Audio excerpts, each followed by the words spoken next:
Here's the SEC on ABC. You're watching ESPN College Football on ABC, presented by Tums Gummy Bites.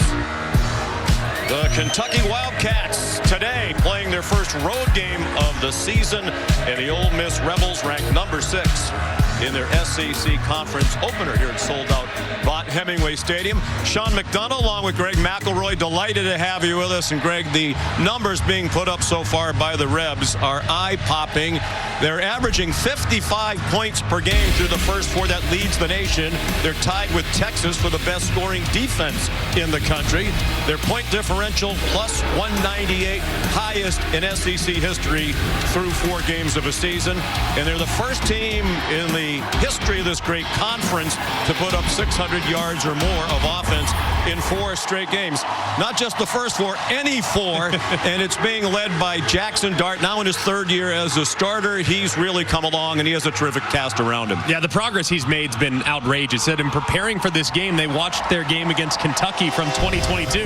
They said it was kind of unrecognizable. I'm just such a better player today than he was 2 years ago. Very efficient and doing a tremendous job of distributing to, like what you said, an outstanding cast of wide receivers and running backs. And no offense to Furman, Middle Tennessee, Wake Forest, and Georgia Southern, but those are the opponents they've played so far. They know this will be a really tough test against the Kentucky team that's made defense the hallmark under Mark Stoops. They've been really good this year, and they've had some really close calls, but their defense has kept them in most games as a result of the playmakers they have really at all 3 levels. Deion Walker's their toughest player to play against because of just how big he is, and at 350 pounds, he can still rush the passer. But Zion Childress in the back end has really developed into a playmaker. They brought him closer to the line of scrimmage as a result. A lot of plays made in the backfield and in coverage.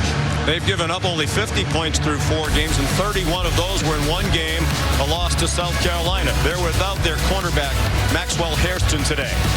ESPN's presentation of college football on ABC returns after this message and a word from our ABC stations.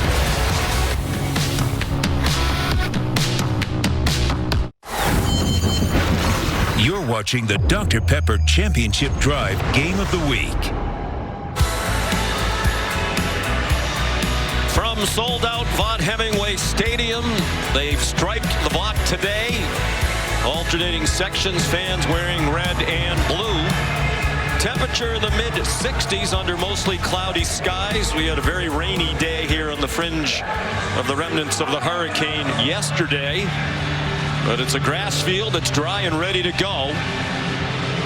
Kentucky won the toss and deferred, so Ole Miss will take the opening kickoff. Micah Davis is back deep.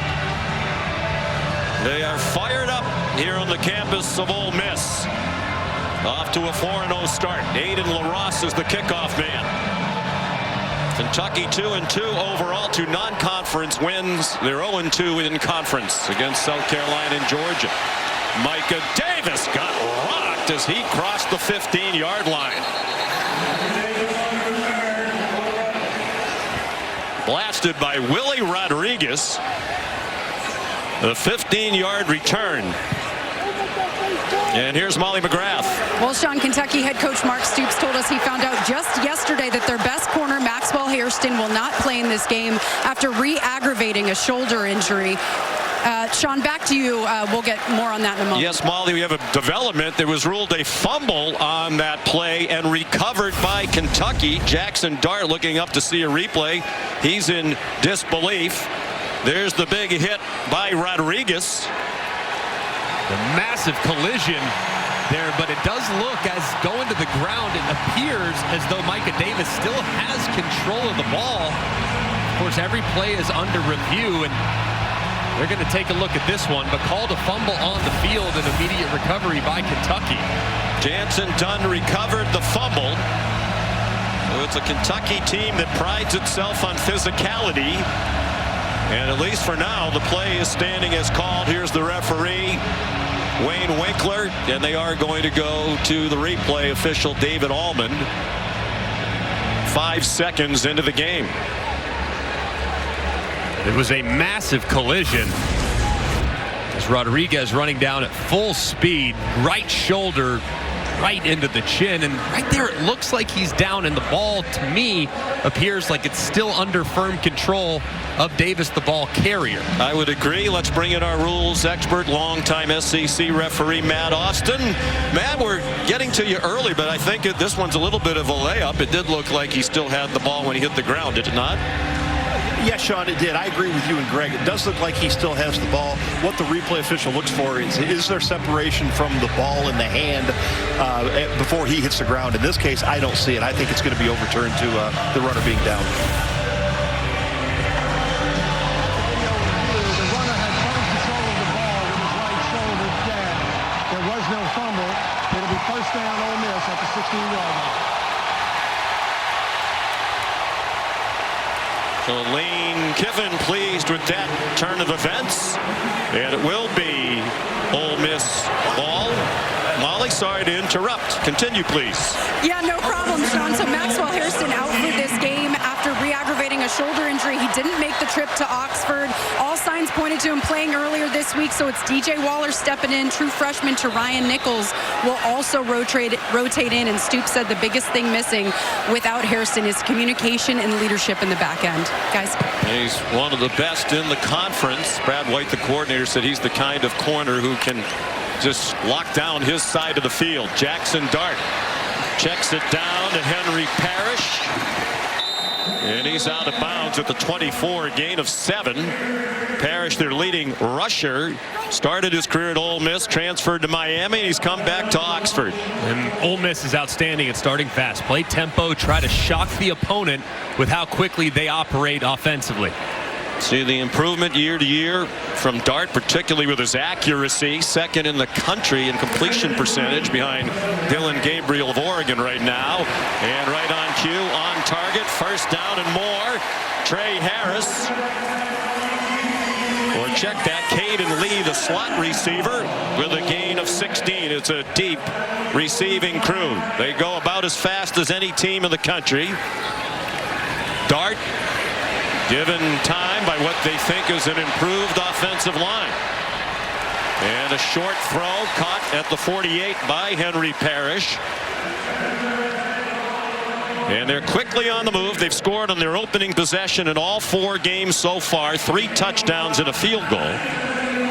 This is already longer than it took them to score in their last game against Georgia Southern when they scored on 2 plays in 31 seconds. Here's Trey Harris, whom Dart calls the best receiver in the country. One area where Trey Harris has continued to excel is yards after catch. There you see him fighting through would-be tacklers, taking a short pass for a nice gain. After a 12-yard gain, Dart, who's also an adept runner, wide open receiver. There's Harris, delivers a stiff arm, dives for the end zone, and he's down just short.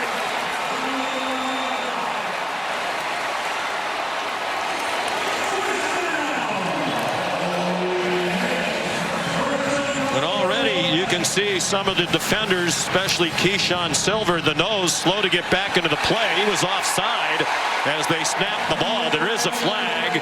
Parrish has scored a touchdown if it stands.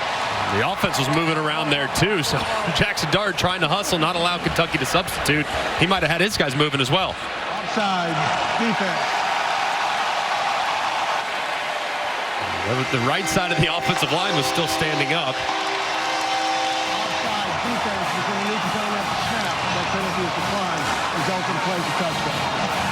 And a big break for Ole Miss today without Hairston playing for Kentucky, because he would have been matched up a lot of the day 1-on-1 on Harris. And he is wide open in the middle. They just completely uncover in the zone, and nobody's there in the middle of the field. And it said, Trey Harris, yards after catch, one of the biggest parts of his game that's improved this year.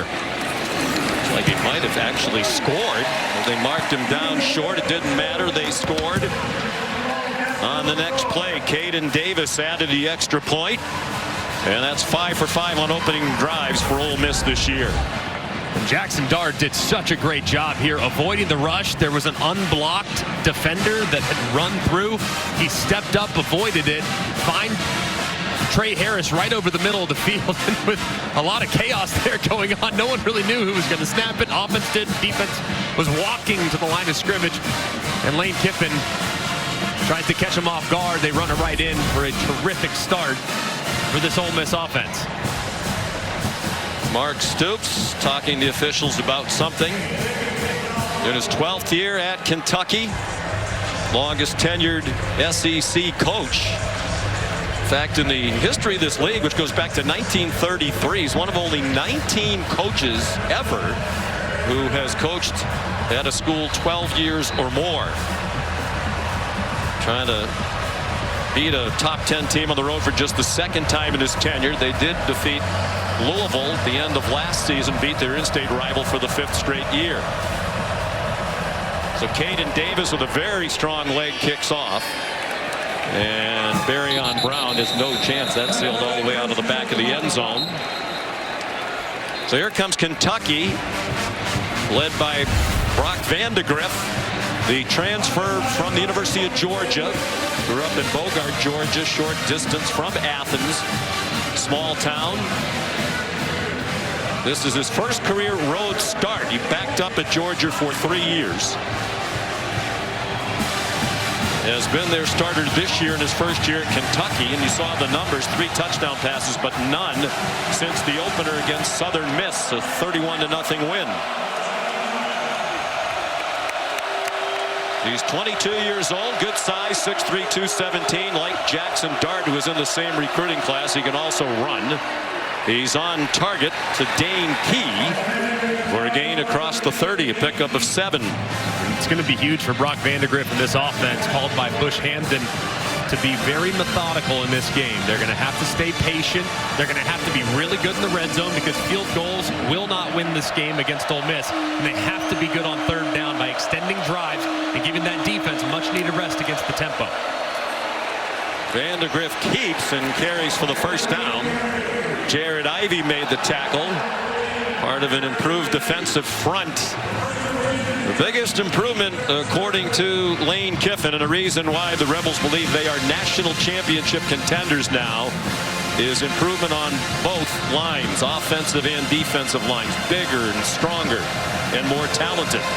Also deeper, too. They always had one guy, maybe 2, but now they believe they have 4 or 5 on both lines of scrimmage that can be impactful. Here comes an Ole Miss blitz. It's picked up. Vandegrift, plenty of time. A high throw and an incomplete pass. Off the hands of Dane Key. Coming off the best game of his career in their win last week against Ohio. And this would have been a heck of a catch, but it looked like he had Jamori Macklin, number 9, working across the field. I mean, he has the defender beat with a couple steps. If he is able to get it to Macklin on the move, that might turn into a big play. Instead, he goes to number 2, throws it high, and Key can't reel it in. Key had 7 catches for 145 last week. Gavin Wimsett in at quarterback. He played quite a bit last week in their win against the Bobcats. Transfer from Rutgers. They want to run the quarterbacks a lot today, so they're going to try to spread out the hits that they take. So we'll see Wimsett and Vandegrift running the ball. Here's a 3rd down and 3 for Kentucky. With Demi Sumo Karngbe, the running back now. He's been their leading rusher.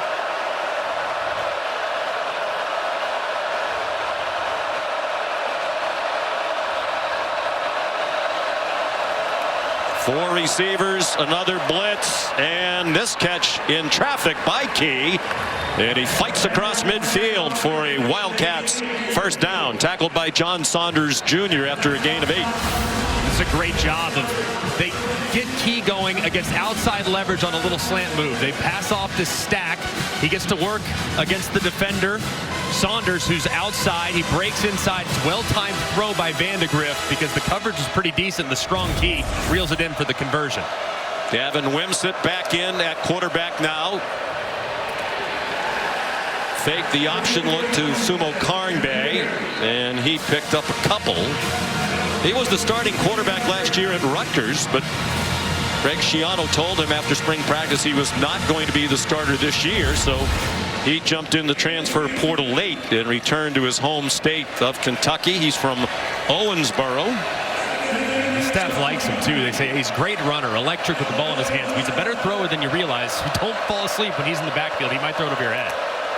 He's big as well, 6'3", 227 pounds. Vandegrift scampers out of bounds, chased out by Trey Amos, one of many talented transfers on this Ole Miss team. He came over from Alabama, has also played at Louisiana. They feel like Amos might be the most talented defender in the back seven, which is saying a lot. There's a lot of really good players, but they think he's just starting to scratch the surface of his potential. And here, 3rd down, 6+ territory. Strong possibility. It's 4 down territory here for Kentucky. Got to be aggressive against Ole Miss. They know Ole Miss is going to score, so they said they would try to be aggressive, take some chances when appropriate. Vandegrift very close to the 1st down. Chopped down by Jaden Kennedy. They're going to mark him about 1.5 feet short. And a decision for Mark Stoops. 4th down hasn't been kind to them. Since the beginning of last year, the worst percentage in FBS football. They line up quickly. Will they snap it? They do. Sumo Karngbe, 1st down. He is a tough runner at 6 feet 210. We saw that, Greg, in the game against Georgia when he ran inside all night with great effect against the Bulldogs. And he's a very decisive runner, extremely patient, does a great job of finding those soft spots along the defensive front. Exactly what Kentucky needs to do, control the ball. This will be the 10th play of the drive. This might be a double pass. Dane Key back to Vandegrift and a high throw. They had it. There is a flag down in the secondary back at the 20-yard line. But that was a good call by Bush Hamden, and it was there. Key's pass a little too high. Illegal substitutions. The defense had more than 11 players on the field at the snap. 5-yard penalty, replay 1st down. And penalties have been a problem for Ole Miss, 11 of them in each of the last 2 games. Lane Kiffin says that's one thing they need to clean up going forward. And in particular on defense, too. I mean, they've had a couple turnovers wiped out as a result of penalties defensively, and they've also allowed drives to extend. So Lane's made it a huge priority, and hopefully the defense will respond to the challenge. 1st down and 5. Another design run for Vandegrift out of the gun, a quarterback run, and a good one. Down to the 22, an 11-yard gain for Vandegrift. This has been a pretty nice answer here so far for Kentucky, but this is the part of the field where they've struggled so far this year. They have not been a great team in the red zone, scoring only 7 touchdowns on 13 drives, so have to be efficient as the field starts to condense. You can do that by running the football. They have not scored a touchdown in either of their 2 SEC games. They lost both at home, 31-6 to South Carolina and 13-12 against Georgia. Then ranked number 1 in the country. Wimsatt back in. Gavin Wimsatt breaking tackles. He has another 1st down to the 11-yard line. Sontaran Perkins made the stop, a gain of 11. And this is a good job off quarterback counter. Wimsatt sees it, reads it, and it's good flow over the top from right to left. Ole Miss, Wimsatt sees it, cuts it back, and finds some open space. Wimsatt's been a nice rhythm running the football so far. And in the huddle, both quarterbacks here, Wimsatt and Vandegrift. It'll be Wimsatt taking the snap, at least we think. And Vandegrift, the starting quarterback, wide left. Wimsatt follows Sumo Karngbe, and he got blasted by Walter Nolan, the transfer from Texas A&M. A big reason why they think they're improved to the defensive line. This is a big-time play here by Walter Nolan. I mean, he starts on the left side of this offensive line and works his way all the way across to make the play. I mean, look at how many white jerseys he has to get through. He does, and makes the play at the line of scrimmage. But just what Kentucky was hoping for. A time-consuming drive, more than 6 minutes now. 13th play. Vandegrift given time again. Sends it out wide for Barryon Brown. And he runs out of bounds inside the 10. Short game. They got 2.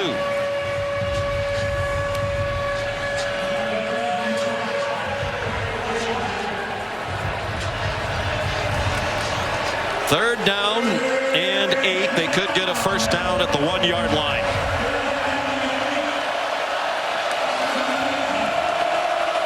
They line up in the pistol, and now they send Sumo Karnbe to the left. 4 receivers bunched over there. One up top. They try for the single coverage. A lot of hand fighting and an incomplete pass intended for Dane Key with Trey Amos in coverage. And Mark Stoops wanted a flag. He's way down at the 16-yard line, hollering at the officials. Yeah, and they see the one-on-one. They shift to quad to the left. Pretty easy. You know exactly where the quarterback's going to go for it.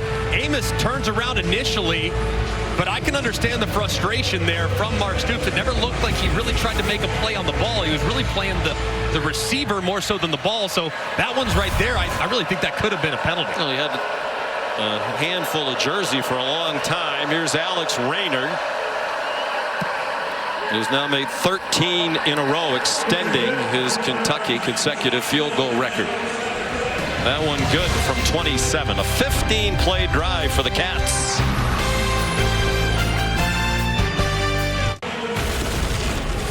This season, Allstate will celebrate every field goal and extra point made by participating universities by making a donation to the university's General Scholarship Fund.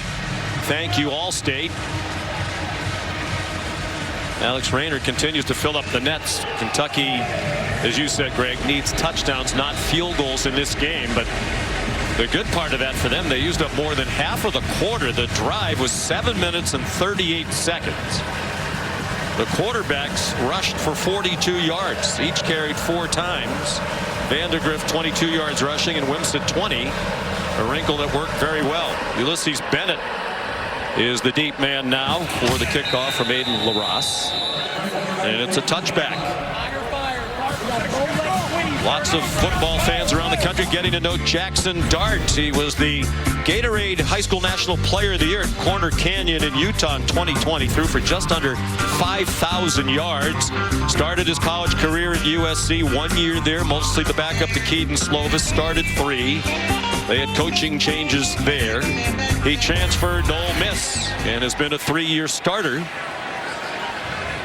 7-5 the first year, led them to a school record 11 wins last year, and they're 4-0 this year. Under duress immediately, and he dives forward for a 2-yard gain. Deion Walker applying the pressure there, but Jackson Dart just so much more comfortable in this offense. And Lane Kiffin said he's really improved as a thrower. He's one of the hardest workers on the team, definitely the leader, helps in recruiting, helps in all aspects of making this team better. Henry Parrish driven back by that salty Kentucky defense. That stopped by Jamon Dumas Johnson, the transfer from Georgia. 2 more for Ole Miss. Henry Parrish Jr. remains the running back. He has flexed out to the top of your screen. 5 receivers spread the field for Dart. And he's going to go down back inside the 25. Octavius Oxendine, the senior from Radcliffe, Kentucky, with a 5-yard sack. And a great job twisting here along the defensive line. You see big number 0, Deion Walker, come out and pick Micah Pettis. And Oxendine slips right underneath inside of Bulow to drop Dart for the sack. Just a terrific drive there. That's only the second 3 and out for Ole Miss all year. They had scored on 36 of 53 drives after their opening score today. Flag down on the punt. Just the 4th punt of the year, the 5th rather, by Fraser Mazin. Flag down on the catch as well. Signaled for a fair catch. The ball is dead where caught. By Jamori Macklin. There is a flag back at the line of scrimmage as well.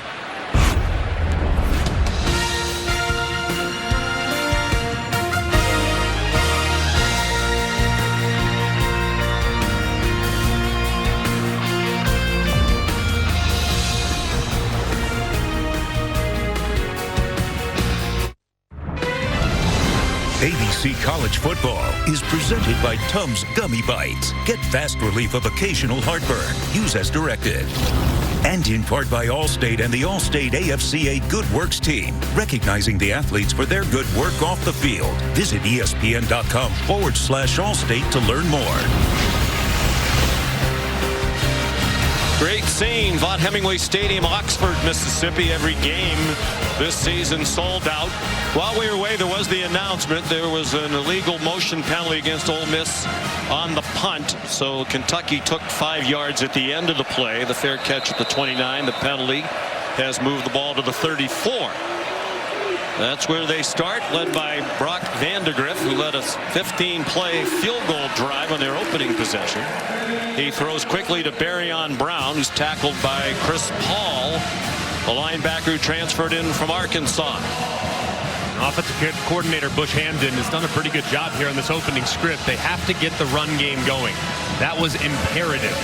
44 yards rushing on the opening possession. I thought they did a good job of mixing run pass. So Bush Hamdan, the offense has not been great in the red zone, but between the 20s been rock solid, especially here starting out against Ole Miss. Play fake. Vandegrift throws for Key, who got spun around as the ball arrived.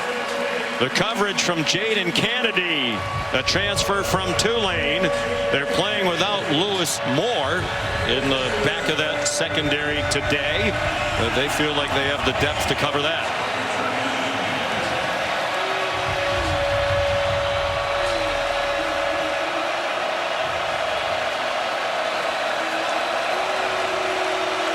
Third down and 8.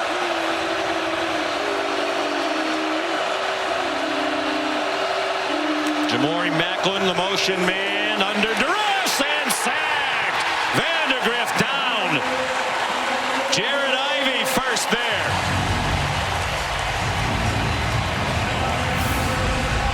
And internal pressure right here allows for one-on-one with Ivey against Caddis, who has struggled so far this year in protection. He just completely whiffs as he goes right around on the swim move, forces Vandegrift up where there are awaiting Ole Miss defenders, and that's a big stand from Ole Miss's defense after the 3 and out by Jackson Dart and company.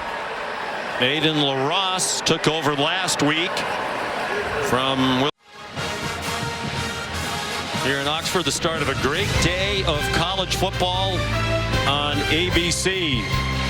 Capped by the game of the year so far in college football. Tonight from Tuscaloosa, number 2 Georgia, number 4 Alabama.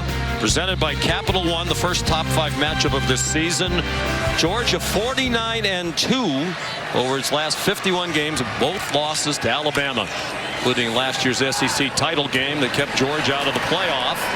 On first down, Jackson Dart throws to Trey Harris. J.Q. Hardaway the tackle, but it's 11 and a first down for Ole Miss. And they're going to keep attacking this corner group from Kentucky with the outstanding Hairston being out. Quarterback draw for Dart. And he lost his helmet as he got knocked down just shy of the 40 by Christian Story, a transfer from Alabama. So Dart has to come off the field, and Austin Simmons, his backup, comes in on a 2nd down and 2. Just a big collision, and helmet just comes right off, as does the headband with that beautiful flow coming out of the helmet. You and I have some hair envy when it comes to Jackson Dart. Henry Parrish carries for the first down, and Dart will come back in. Final minute of the first quarter.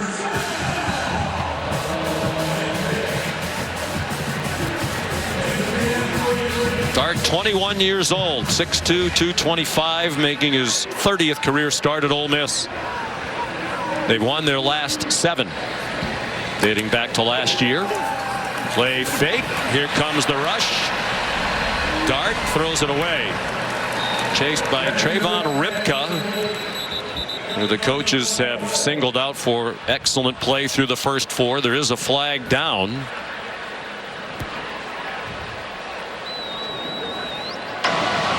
Holding. Offense number 57. 10-yard penalty. Replay first down. Micah Pettis, the mammoth right tackle at 6'7", 350, a junior from Madison, Alabama. A big collision here along the right side of the offensive line as the defensive linemen all run up inside. They try to get a little twist, and he falls down, tries to save life. He grabs it right there. He grabs the right foot as the defender's trying to get outside, and a good call by the official. This defensive line for Kentucky's given this Ole Miss offensive line some problems here early. Dart, play action pass, going deep for Harris. He had a step in double coverage, but it was a little bit too long. Jordan Lovett and J.Q. Hardaway keeping their eyes on Harris, who came into today second in the nation in receiving yards and average receiving yards per game at 157. Just a couple of yards per game shy of Nick Nash of San Jose State. Harris off an 11-catch, 225-yard, 2-touchdown game against Georgia Southern. Dart pressured again on the run, hoping for a block from his tight end Caden Prieskorn. And he's out of bounds at the 41, a 13-yard gain, but still well shy of the yard to gain. They need to get to the Kentucky 47. That's the end of the first quarter. Ole Miss leading Kentucky 7-3. Our presentation of college football on ABC will return after this message and word from our ABC stations. Coach, you were pretty heated there with the officials. What was that about? It's between us and them. It's a personal problem for us. Okay, that's fair. How do you think your defensive front is handling this tempo? The defensive front is playing pretty good when we're set, when we have some urgency. We had some times to finish them, and we have to do that. But they've been disruptive. All right, thanks, Coach. Thank you. 7-3 Ole Miss as we go to the second quarter. Sean McDonough, Greg McElroy, Molly McGrath, Matt Jones in at running back. The Rebels with 3rd down and 7. Just across their own 45. A blitz from Kentucky, and down goes Dart. They have brought consistent pressure, and it's Dion Walker. Lane Kiffin, Greg, yesterday marveled, there's Brad White, the defense coordinator, about what a terrific pass rusher Walker is for his size. And this is great. I mean, they get all the offensive linemen on islands. They blitz De'Eric up the middle to try to occupy the running back, and Walker is just waiting for Dart to escape. He locates him quickly and drops him for a big 3rd down stop. He is 6'8", 340. Told us some of his good footwork comes from being a basketball player in high school at Cass Tech in Detroit. Good punt by Fraser Mazin, the Australian. It bounced out of bounds at the 9-yard line, a 50-yard boot. Here's Molly. Sean, you talked about Dion Walker's love for basketball. He ran late for a phone call with us a couple weeks ago because he was playing basketball. He uses it as a source of conditioning, tries to play whenever he can, and he credits it for his quickness and footwork, especially when he hit a big growth spurt in high school. He was 6 foot his junior year, grew 5 to 6 inches that season alone, was playing basketball for his high school team, said that kept him agile and quick despite his growing frame, and that was his first love. He said he will continue to play in his free time because it keeps him in shape and light on his feet, guys. And Mel Kiper has him projected as a first-round pick. Gavin Wimsatt takes the first snap of this possession and fought hard to get a yard. J.J. Pegues made the stop. Speaking of big men, 325 in the middle of that defensive front. You'll also see him on offense in short yardage situations. And speaking of big guys that are light on their feet, when you have a guy that's a short yardage specialist, tight end, and defensive tackle, that's called a versatile player, Sean. It's going to be all over the place for the Rebs. Vandegrift back in at quarterback. He sent Sumo Karnbe in motion. Another design run for the QB. And he got knocked down by Chris Paul, nicknamed Pooh, who's immediately become a team leader on this defense. Coach Pete Golding, the coordinator, raving about him yesterday. Yeah, a lot of athleticism, a lot of great instincts. Showed up this spring. It's a little bit slow getting comfortable in this new scheme, but since really the last 2 weeks really started to come on and starting to play his best football. Off a 10-tackle game against Georgia Southern. After a terrific opening drive, the last 2 have been a little stagnant, and that pass is incomplete, but a flag thrown. Intended for Jamori Macklin, and Jaden Kennedy had a hold of him. And the penalty problems continuing for Ole Miss. Pass interference, defense number 28. Automatic first down at the spot on foul. And 11 penalties last week against Georgia Southern, and 8 of them were on the defense. This is the first pass interference they've called, but they've probably gotten away with a couple others. One in the end zone. And it looked like that time felt like Kenducky kind of wrapped that right arm around prior to arriving, and that you see the shoulders turn, you see the reaction from the receiver, and that's what results in the flag. 5th penalty today. Lane Kiffin says we're going to be penalized. We're aggressive. It's the stupid penalties we need to get rid of. Demi Sumo Karnbay off the option, chased out of bounds by Isaiah Hamilton. Well, that's 14 more on the run for Kentucky out to their own 31. Creating explosive run plays has been a huge priority for this Kentucky group. They attack the end man on the line of scrimmage, get him to commit. That's Uman Mielen. And you have Sumo Karnbay out to the edge with a lot of open space. They have to continue to create big plays in the run game.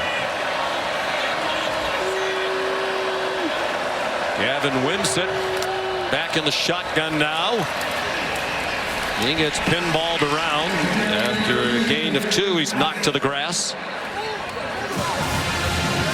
Tyree Coleman made the tackle, part of a 3 linebacker rotation. They typically play with just 2 linebackers on the field at a time.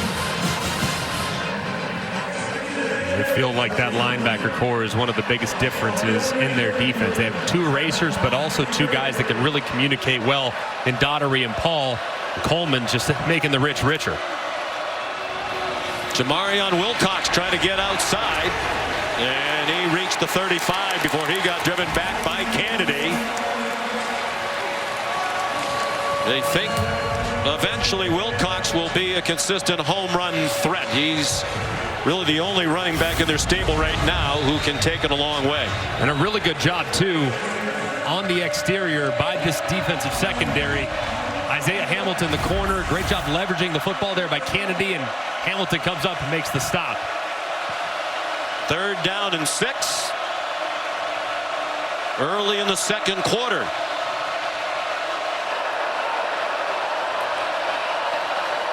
Vandegrift, clean pocket, open receiver. Fred Ferrier, very close to the 1st down.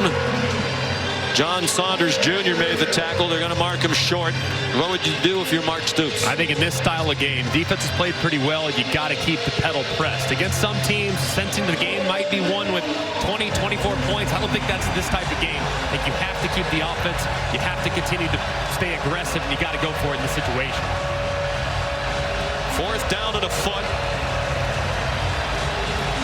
Stoops was criticized by some near the end of the Georgia game when he didn't go for a 4th down and 8 across midfield. They converted a 4th down on their opening drive. Vandegrift has the 1st down. I agree with you, Greg. You know, punting is not going to be good for your long-term health when you play Ole Miss. No. Kicking in general, punting, field goals, the only drives that you want when you're playing against an offense that has this much firepower are those extra points at the end of the drive. So got to stay aggressive, and at some point these safeties are taking off. They got to take a shot here to kind of keep that back end honest. They have Eli Cox, the veteran center, leader of that offensive front, and they get penetrated there. Sumo Karnbay dropped by Walter Nolan, one of the top high school recruits in the country a few years ago. Went to A&M. It didn't work out as well as they would like, and now he's here.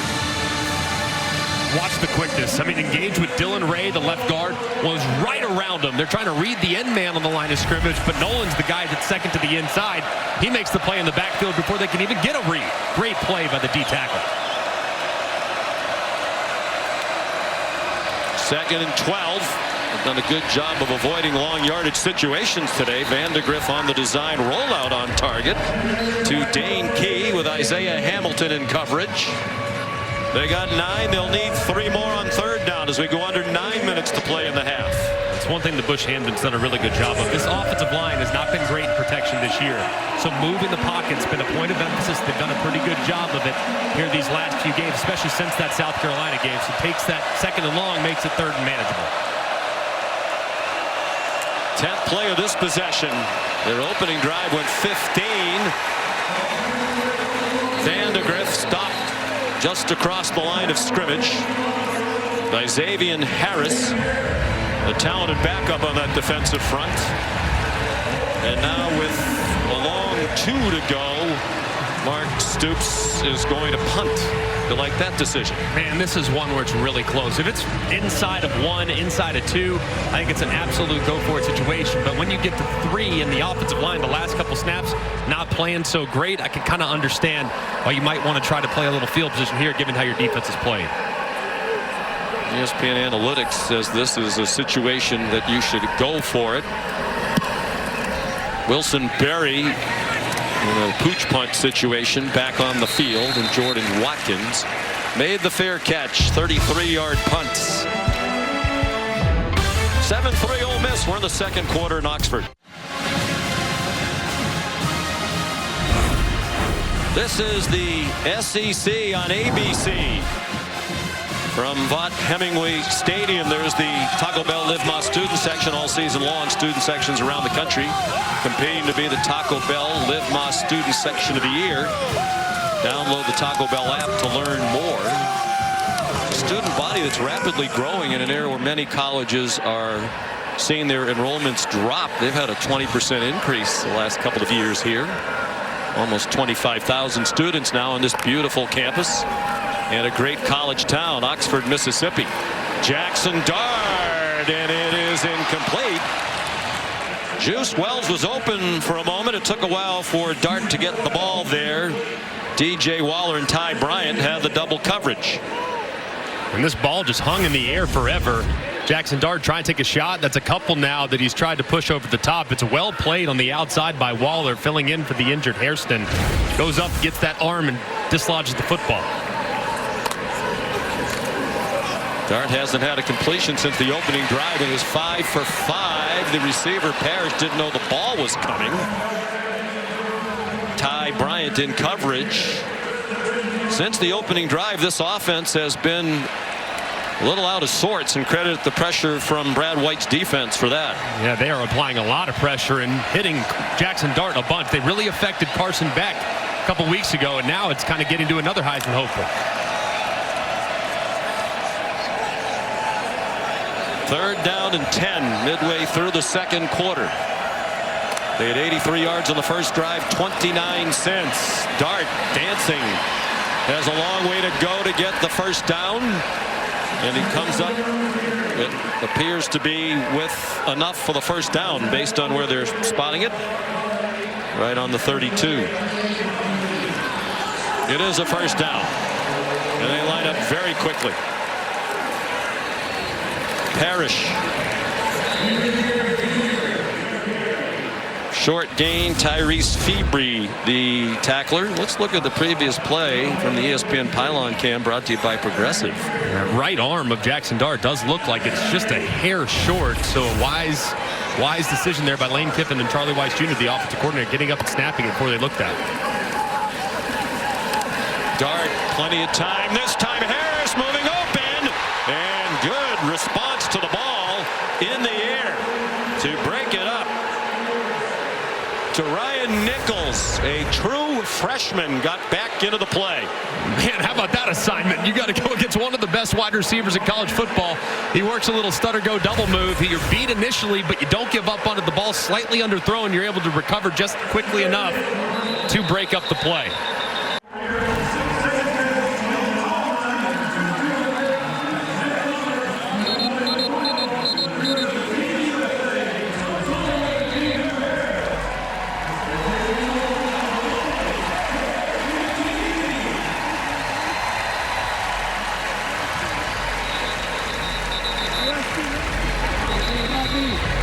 All right, Kevin, thank you. We're back. Matt Jones fortunately survived to walk off the field. Just a blatant fake injury, which we'll show you when we have a moment. 3rd down and 8. Henry Parrish Jr. back in at running back. Jackson Dart completed his first 6. He's 0 for 4 since. He's been under duress regularly. This time given time. Short throw to Trey Harris. He's well short of the first down. Well, let's go back to what happened just before the timeout. Dart gestures at Jones as if to say, hey, they want you to go down, and he goes down. Let's bring in Matt Austin. Matt, is that legal? Well, there's actually nothing in the rule book that says you cannot do that. There is very strong wording about the being unethical to fake an injury at any time during the game. So I know the rules makers have talked about it several times, but as of right now, there's nothing in the book you can do about it. Well, they ought to put something in the book when it's that egregious. Steven Souls Jr. limping off for Kentucky. Very talented freshman. They're excited about. I watched the tape, I know you did too, of Ole Miss's game against Wake Forest. It got to be ridiculous because usually on the defense. Right. It's usually to stop the momentum of the offense. I can't say I see it very often from the offensive team that's usually on the attack. Fraser Mazin, who had punted only 4 times total in the first 4 games of the season, punting for the 3rd time today, and a fair catch made by Jamori Macklin. Here's Molly McGrath. Well, Sean, Kentucky corner to Ryan Nichols went back to the locker room to be evaluated for a shoulder injury. He's done a great job covering Trey Harris in Max Hairston's absence, and I'm told he is questionable to return, guys. Just kind of lands awkwardly there, and that was a heck of a play by a true freshman. I mean, you're on an island, a double move against one of the best receivers in the country, and you somehow are able to recover and make a play, so hopefully he can return. The Dr. Pepper Championship Drive Game of the Week from Oxford, Mississippi, number 6 Ole Miss. 4-0 against 2-2 Kentucky. This is similar to the game played between these two teams here 2 years ago. A 3-point win by Ole Miss in a low-scoring game. Demi Sumo Karngbae across the 25-yard line. That one 2 years ago was a 22-19 Ole Miss victory. Got to feel great if you're Kentucky too. You weathered the early storm, gave up that initial touchdown, but now you've settled in on both sides of the ball, and you're really dominating time of possession 2-1. There are those numbers. Have to get yardage on first down. They did. Sumo Karngbae working hard to get a yard there. He was Demi Sumo when he started his career at NC State. He said he added Karngbae, it's his mom's name, to honor her. From Willingboro, New Jersey, near Philadelphia. They're 1 out of 6 on 3rd down. They have converted a couple of 4th downs. 5 minutes to go in the half. Van de Graaff fights for the first down. Design quarterback run against the 4-man rush. Good for 6.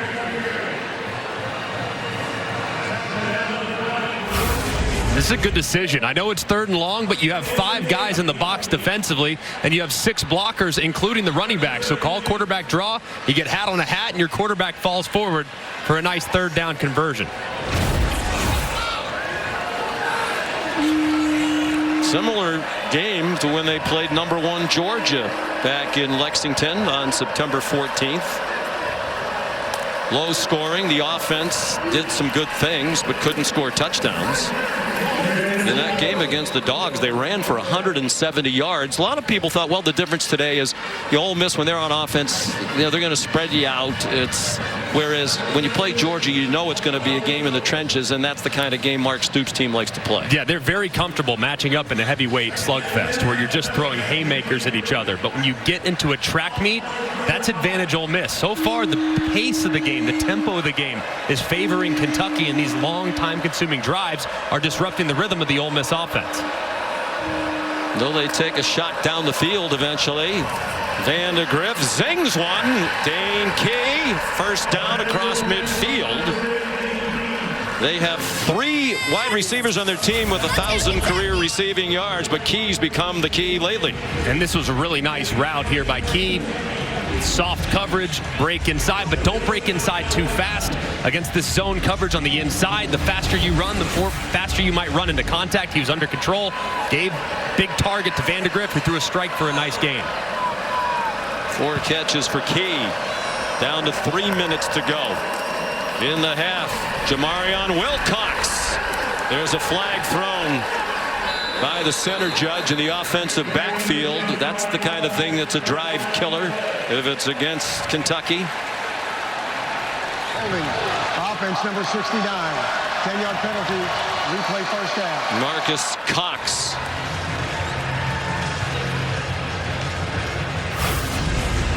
If he's engaged on the left side, you're going to see the defensive tackle slide out, and he grabs him. And as Wilcox starts to break to the outside, Nolan's jersey gets grabbed, and it was an easy call by the center judge, who was all over it.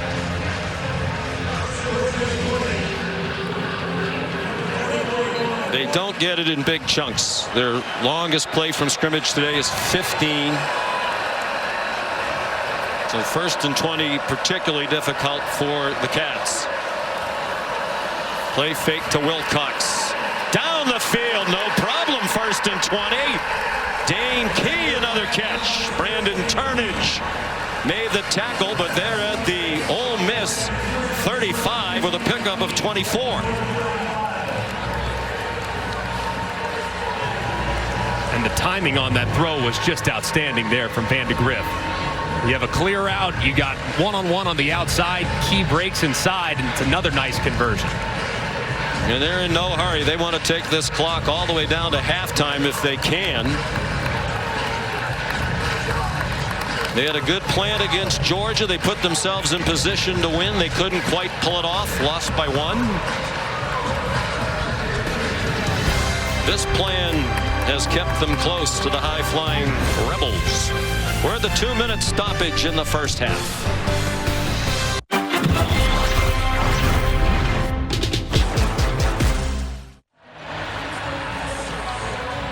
Kick off your Week 4 NFL Sunday at 10 with the Countdown crew on ESPN and the app. They'll have the early breaking stories, injury updates, previews right up to kickoff. Then put a cap on Week 4. Another Monday Night Football doubleheader, 7:15 on ESPN. Tennessee's at Miami at 8 o'clock on ABC and ESPN Plus. Seattle versus Detroit. How about the 3-0 Seahawks under Mike McDonald? Gavin Wimsatt stopped, and Lane Kiffin getting a little itchy. He does not like being over there for this long without having the ball, and he wants his offense to get another possession in this half. 1:53 to go, first half. Low scoring game here in Oxford.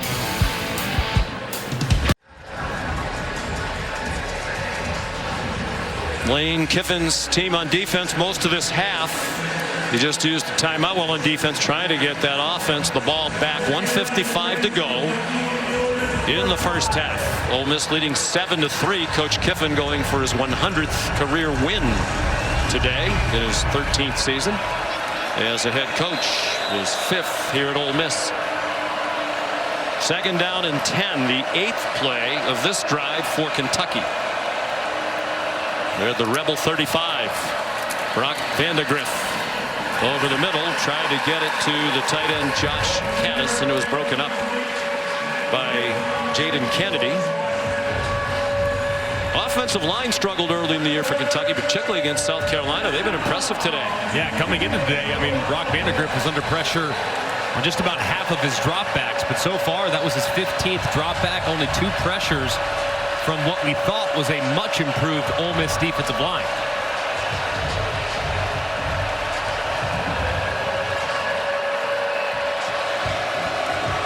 Third down and 10. They are in field goal range for Rayner.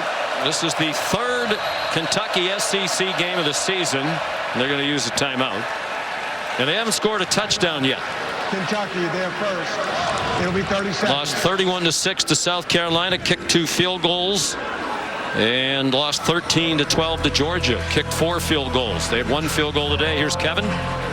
Sean, State Farm halftime report just minutes away. Booger McFarland, Kevin Nagandi here in studio. We'll get you ready for that prime time showdown on ABC in Tuscaloosa. Alabama hosting Georgia. Plenty of highlights coming your way here. By the way, Kentucky a couple weeks ago slowing down Georgia. What are they doing against Ole Miss's offense? Well, their defensive line is controlling the game right now. And offensively, if you look at Kentucky, really good job of using the quarterback run. Almost 3-1 advantage in time of possession. I love the game plan so far by Kentucky. Keep away. They got to find the end zone, though. Back to you, Sean, Greg, and Molly.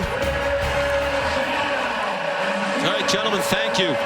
3rd down and 10, 1:51 in the half. 2 timeouts for each team now. Demi Sumo Karngbe on the left of Vandegrift. It's an Ole Miss blitz. It's single coverage, and it is incomplete. Intended for Dane Key. Flag down. Trey Amos had the coverage. Key immediately went spinning, looking for a flag as the ball sailed past. Pass interference. Defense number 9. 15-yard penalty and an automatic first down. Well, Amos got away with one a little bit earlier. This time they see the one-on-one. Amos locked in with Key. See the left hand is grabbing the jersey the whole way. I mean, I think the official sees it. Did look like a slight push off, but you look at how he's grabbing that right arm, and the official calls it. That's another drive that's been extended by an Ole Miss penalty. So just a huge mistake, but I think an accurate call. So many of these penalties on the defense. 2 today, 8 last week. Huge break for Kentucky. Jamarion Wilcox broke free from a couple of tackles and goes down inside the 15. Xavier Harris missed the tackle. Walter Nolan managed to get the redshirt freshman Wilcox on the grass. And Ole Miss uses its 2nd timeout.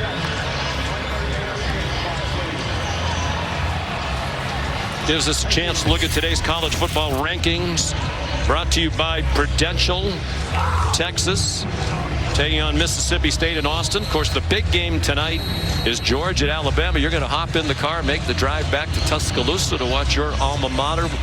Who do you like in that one? I think it's going to be an incredible game. And the one thing I love about that matchup is it's never really that much. Well, this group has one significant advantage over the other. They match up so well against each other. They're really kind of built to beat each other. I lean Bama. I think quarterback run game is going to be the difference in the game. Jalen Milroe with Kalen DeBoer, him coming in, really been so much of a factor in getting him out on the perimeter and using his legs a la Lamar Jackson style. And I think that, coupled with some big plays downfield, gives the Tide a slight edge. Milroe runs like you do. Put it this way, perimeter run game would not have been a strength. Bouncing outside, Sumo Karngbe hoping for a block, and he got it. And he's out of bounds at the, where are they going to mark it? Just inside the 5, it appears. John Saunders Jr. made the tackle. But a gain of 10. And Kentucky lining up quickly is Trey Amos, who was blocked by Dane Key on the perimeter. Clock stopped with the ball going out of bounds. This will be the 11th play of the drive. I think Mark Stoops is trying to argue with the official that made the call, stopping the clock, that he was actually tackled inbounds, trying to take a little more time off this clock. I think he'd ideally like to score on 3rd down. They fake the reverse action. Wilcox dropped for a loss by Xavier Harris, and Lane Kiffin, determined to get that offense back out there, is going to use his last timeout.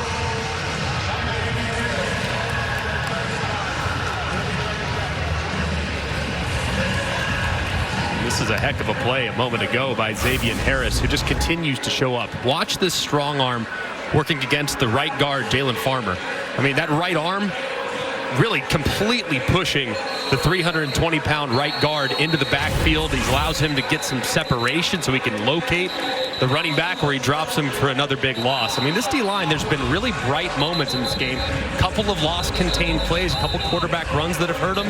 The D-line has played okay. They just got to increase the pressure that they can apply to Vandegrift in the 2nd half.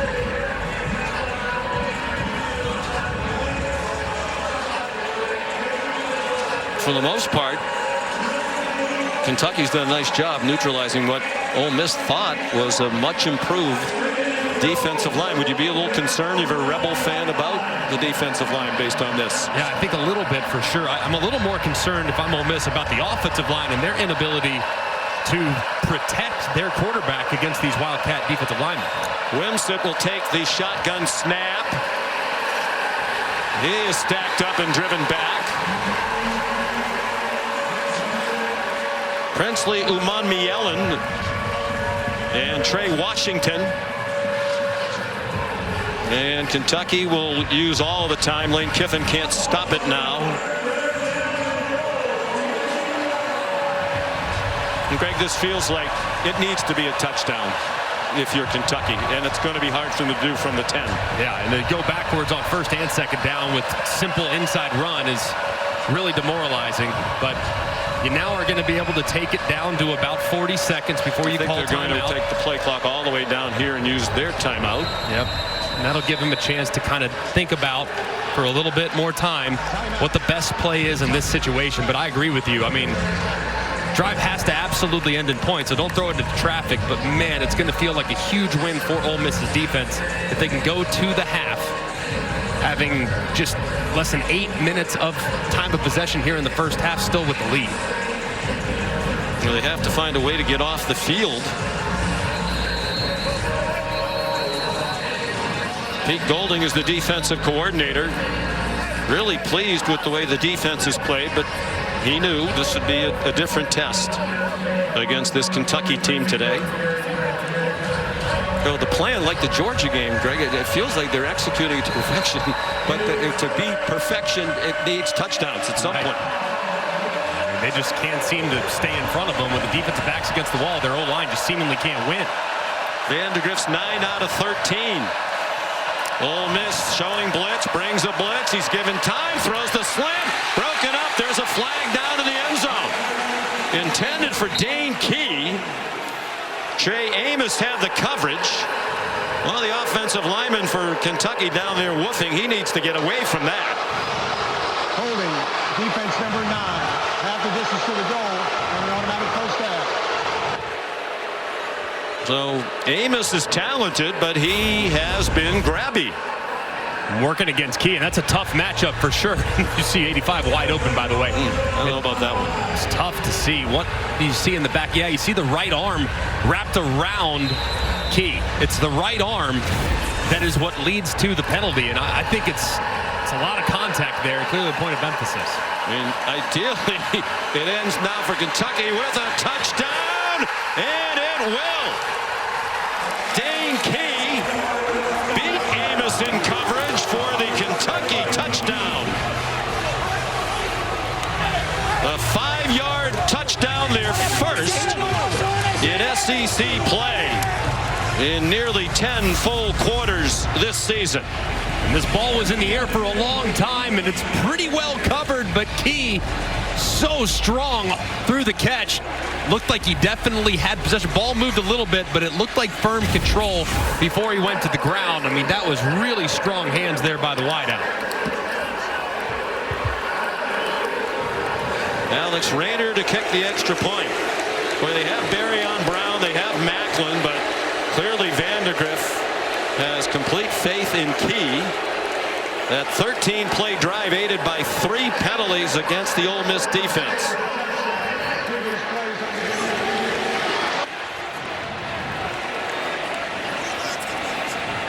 Well, I guess to your point, they want to make sure he completed the catch. Let's bring in Matt Austin. Matt, did you think it was a catch, or do you understand why they were looking at the replay? Well, I certainly do. The first determination is this an upright receiver, or is he going to the ground to make the catch? That's going to be key, because if he's going to the ground, then he's got to survive the ground all the way through. Plus, he takes a couple steps as he's staggering. So you've got firm control you're looking at. You've got a body part down. He's got those 2. Does he have the ball long enough? He takes 2, maybe 3 steps. He's staggering along. In my opinion, he's got the ball long enough to be a catch. It doesn't matter that the ball moved when it hit the ground. If they determine he's going to the ground to make the catch, the ball does definitely move after it hits, which would make that an incomplete pass. Okay, let's look at it again, Matt. So here's your point, right? He has possession of the ball, 1 foot down, 2 foot down, 3 feet down. Exactly. After video review, the ruling on the field stands. Touchdown.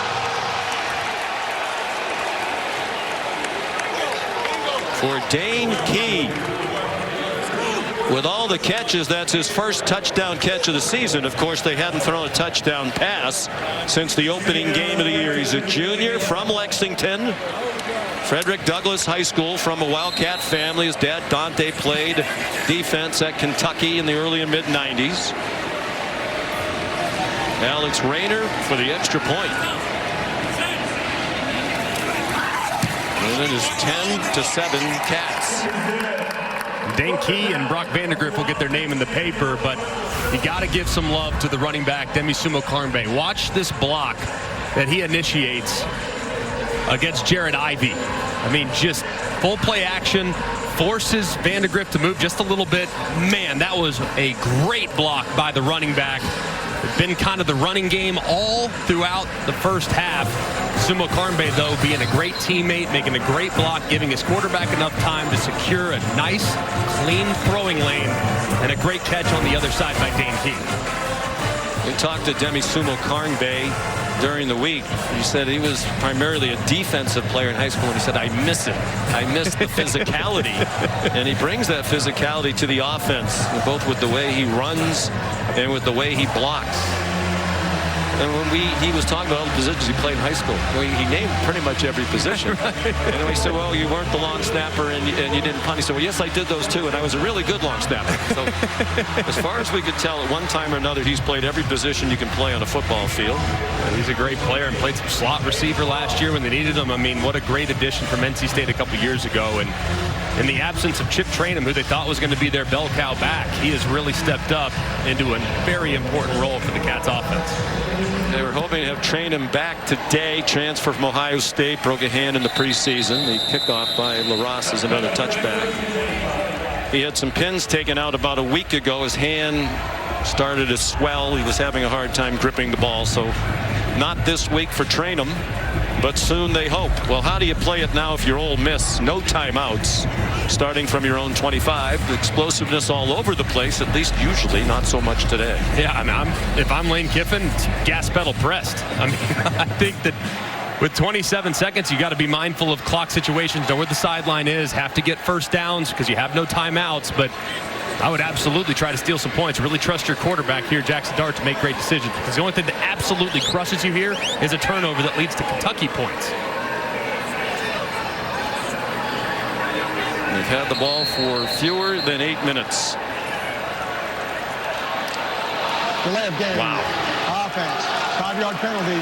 Still first down. Well, for as high-flying and historic as the first 4 games were, this has been exactly the opposite. For Ole Miss, looked like it was going to be a continuation with the way it started on their opening drive.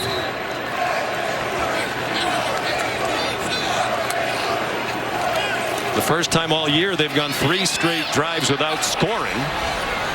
And Dart forced to run out of bounds. There's Charlie Weiss Jr., the offensive coordinator who calls the plays. So impressed with him, too. And Lane Kiffin, he gives so much credit to Charlie Weiss. Calls him Whiz Kid, Boy Wonder, Boy Wonder. all types of great nicknames. But, man, he has been sensational here in Oxford. Just 31 years old. Dart tried to pull it down and take off, and he is dropped. Octavius Oxendine, ordinarily a backup, but he's been a factor in the half. And Ole Miss is not going to try to snap it again. 3rd sack for Kentucky. They got a lot of things to clean up in the second half, but it starts with the offensive line. I mean, Kentucky's D-line, they've dominated that first 30 minutes.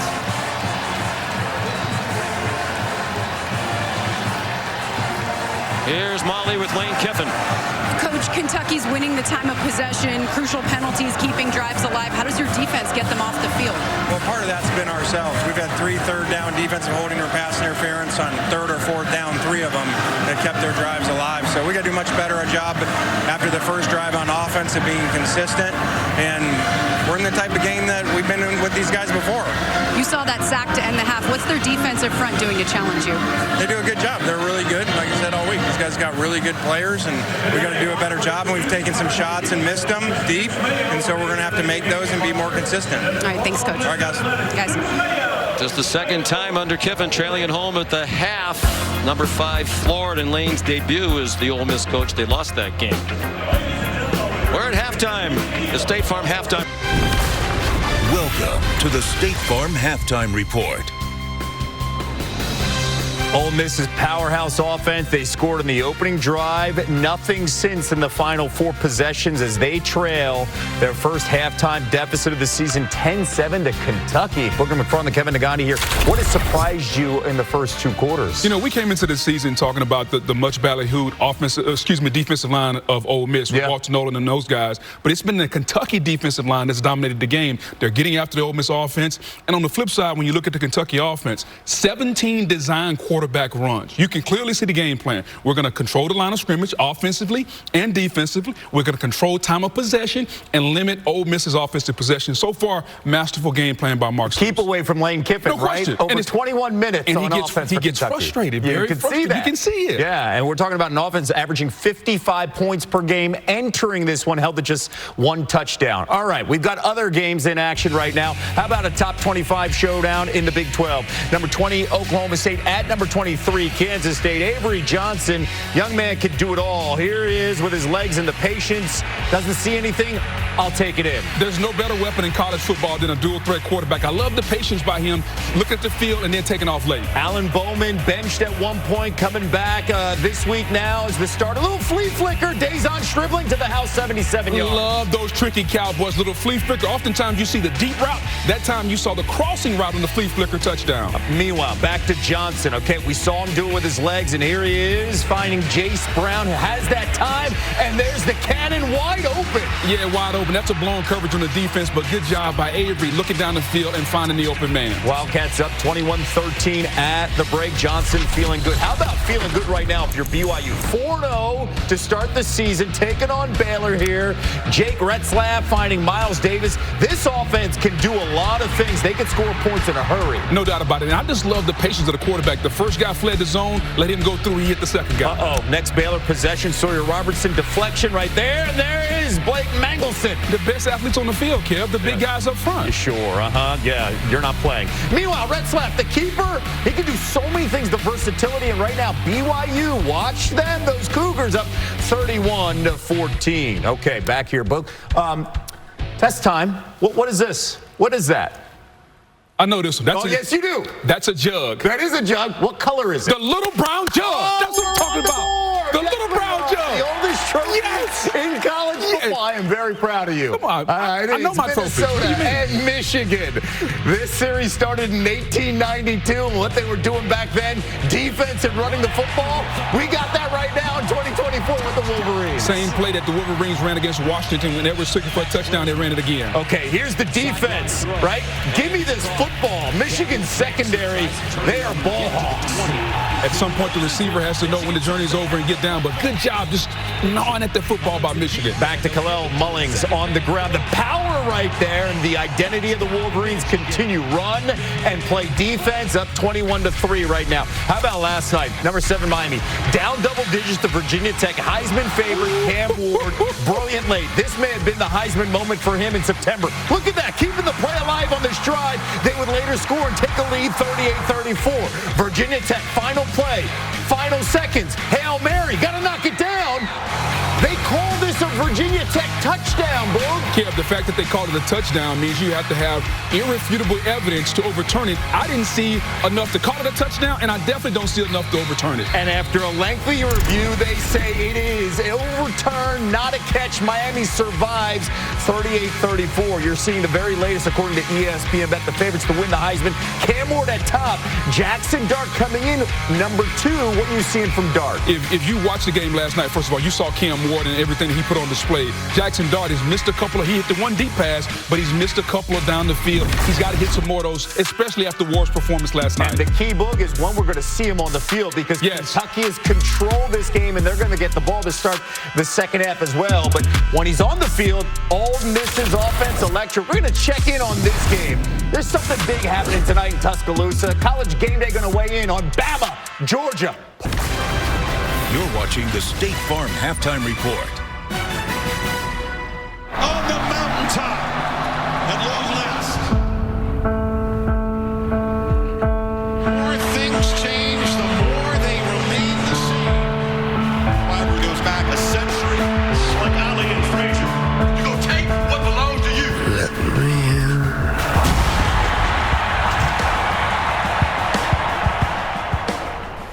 Gargantuan game in Tuscaloosa, and certainly it feels different without you on the sideline, but certainly you understand what it takes to be successful in a game of this magnitude. If you were listing priorities, how would you shape it up? Well, I think, first of all, who can control the line of scrimmage? That's probably the most important thing, because it's going to open up the running game and some explosive plays down the field. Explosive plays will have an influence on the outcome of the game. Exactly. And you can never overestimate the importance of taking care of the football. Right. Both quarterbacks, both runners, whoever's handling the ball, you cannot turn the ball over in big games. We talk about explosive plays. I'm still looking for that from Georgia. Now, a year ago, Carson Beck, he had Ladd McConkey, he had Brock Bowers. Those guys actually made him a better quarterback. Now, this season, he's going to have to make the receivers, tight ends, better players. We're still looking for that guy. Jalen Milroe, he found his in Ryan Williams. Let's see if tonight a playmaker emerges on Georgia's side of the ball for Carson Beck. And on the subject of Jalen Milroe, Nick, what kind of unique problems does he present for the Georgia defense? Well, I don't think anybody really realizes the significance of having a dual-threat running quarterback, especially somebody of the magnitude of Jalen Milroe. I mean, this guy is one of the fastest guys on the team. He's very instinctive as a runner. And it's not like when somebody gets in a Wildcat and just starts running plays with an extra blocker. This guy can pass the ball. He's a good passer. So you got to defend all these things on every play. And I think that's what really creates a lot of difficulty for the defense. He brings another year of experience, too. But what I love about him, he's so big and strong, too. Even if you get to him, he's hard to bring down to the ground. That's for sure. And Carson Beck says that a big part of his decision to return was that feeling he had after the loss to Alabama in the SEC championship game a year ago. He has been looking forward to this opportunity tonight on Saban Field. We'll be there. Pre-game festivities leading you right up to kickoff on ABC when the Crimson Tide and the Dogs square off. RD, looking forward to that. And this matchup marking the 7th straight meeting between Georgia and Bama when both were ranked in the AP's top 10. That's tied for the second longest streak in AP poll history. Kirby Smart has been involved in all of them. Hasn't been able to get it done, though. The Dogs are 1-5 in the previous 6 meetings, but they've had leads in all of them. And, of course, the guy on the other side is now with us in studio, or, of course, on the sidelines watching. That is Nick Saban. Book, Nick Saban talked about explosive plays. Who do you trust the most in a game like this? Well, for me, it's Jalen Milroe, because he's a dual-threat quarterback. And you've heard me talk all year, Kev. The most dangerous thing in college football is a quarterback that can run the football and make first downs. He's going to do that. It's going to be outstanding. So I think if you're Alabama, how many runs does Milroe have? Last year in the game, 14 carries, only 29 yards, but it's those chain-moving plays that he makes. Georgia, by the way, favored by 1 point here. Kalen DeBoer, what advice would you give him in this environment? He's at home here. No question. Not that type of pressure when you're at home, but a different type of pressure. Be who you are. Kalen DeBoer is a risk taker. They're going to throw the football down the field, Kev. I mean, you heard everybody all week has talked about what? Explosive plays. Yes. Which team can get the most explosive plays? And on the other side, which team can defend those explosive plays? Look for them to throw the football down the field. Can't wait to see Ryan Williams potentially matched up against that secondary of Georgia. Big plays, Kev. Big plays. It's all about the big play tonight. Who makes it? Cannot wait. We've got, of course, Oklahoma-Auburn coming up in less than 2 hours on the plains here. And we will see Michael Hawkins named the starting quarterback in place of Jackson Arnold for the Sooners. And for Auburn, Peyton Thorne. This halftime report is presented by State Farm. Like a good neighbor, State Farm is there. How I get by. You're watching the Dr. Pepper Championship Drive Game of the Week. And this is the SEC on ABC. From Vaught Hemingway Stadium, you're watching ESPN College Football on ABC, presented by Tums Gummy Bites. High anxiety here in Oxford as we look at our Sonic Drive-In recap. Big surprise to the Rebels fans. They're down 10-7 at the half. A team that had put up 600 yards plus of offense in each of the first 4 games. Held to 129 in that first half and barely on the field. Great plan by Kentucky. Yeah, excellent plan. And I mean, their offense, while it hasn't necessarily been crazy productive itself, the keep away and the extending of drives by way of Ole Miss penalties been significant. But I think offensively for Ole Miss, man, they haven't blocked them. I mean, the defensive line of Kentucky has been extremely disruptive. They've forced Jackson Dart out of the pocket, have stopped the run when they've had the opportunity. So it's been very tough sledding for the Rebels here in the first 30 minutes. Here's Molly McGrath. Well, at the half, Kentucky Kentucky head coach Mark Stoops was most pleased with their defensive front. He said they're playing really disruptive, very aggressive, and we're changing things up on them, making the right kinds of adjustments to keep them guessing. But he stressed the importance of controlling this game and continuing to control it on offense. He said, I know it's going to be hard to control the time of possession. They're going to make adjustments, but we have to continue to attack, be aggressive with our play calling, and he needs his receivers to win some more of those one-on-ones on the outside. So an overall aggressive attack from Kentucky in this second half. Caden Davis's kickoff for Ole Miss, a touchback. So here's Brock Vandegrift operating with a 10-7 lead. And it comes out with a play-action pass. Again, plenty of time and a very short completion to Jamori Macklin, tackled immediately by Trey Washington, a gain of 2 for the transfer from North Texas, where he spent the last 2 years after 2 at Missouri. One thing that Ole Miss also needs to do here in the second half is just continue to ramp up the pressure. They really weren't able to disrupt the rhythm of the passing game at all. Their great pass rushers really didn't have many opportunities, so they got to increase that and put a little more pressure on Vandegrift. Demi Sumo Karngbe runs across the 30. It'll be 3rd down and 4. Walter Nolan made the tackle. 2 most featured ball carriers in that first half were the quarterbacks, Vandegrift and Wimsatt. Vandegrift carried 9 times, Wimsatt 8. And that rush for Sumo Karngbe, his 7th. Wimsatt on the sideline on this 3rd down. And a long 4. The sellout crowd trying to get engaged. Vandegrift 11 out of 15 passing for 86. Forced to step away, and he's taken down from behind. Princely Umanmielen, the transfer from the University of Florida, with the 2nd Rebel sack. And he just works right around the right tackle, Gerald Mincy. Very few pressures on Vandegrift there in the first half. This time Umanmielen works around it, gets underneath, and drops Vandegrift as he tries to break contain. That's a great start for the Ole Miss defense. They were teammates at the University of Florida. Mincy, the Kentucky right tackle, and Umanmielen, the defensive end for Ole Miss. Aiden LaRosse to punt. Punted just once in the first half. Short one and a fair catch made by Jordan Watkins. 38-yard punt.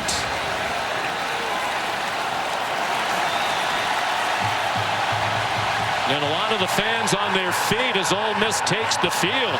This homecoming crowd saying, well, let's go.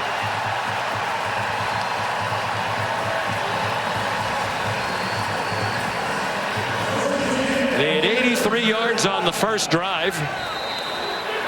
Had just 46 the rest of the half. They ran 23 plays.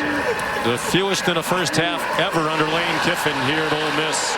And a rough start as Trayvon Ribka deflected the pass, and it falls incomplete off the hands of Juice Wells. And a big story, too, has been the corner play of Kentucky. Without Maxwell Hairston, their all-conference performer, and the guys in his absence have really stepped up. They do play some zone, a lot of zone. Breaking a tackle, Parrish, and he rumbles across the 50-yard line with an Ole Miss first down. That's 11 on the ground for the senior from Goulds, Florida.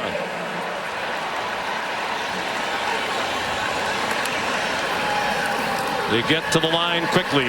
Jackson Dart again forced to pull it down. He's across the line of scrimmage now and did well to get to the 42, a gain of 7. When you watch Jackson Dart, that's such an underrated part of his game, is how crafty he is around. Not crazy top-end speed, but very elusive. Completed his first 6. He's 1 for 6 since. Parrish another first down. De'Eric Jackson made the tackle.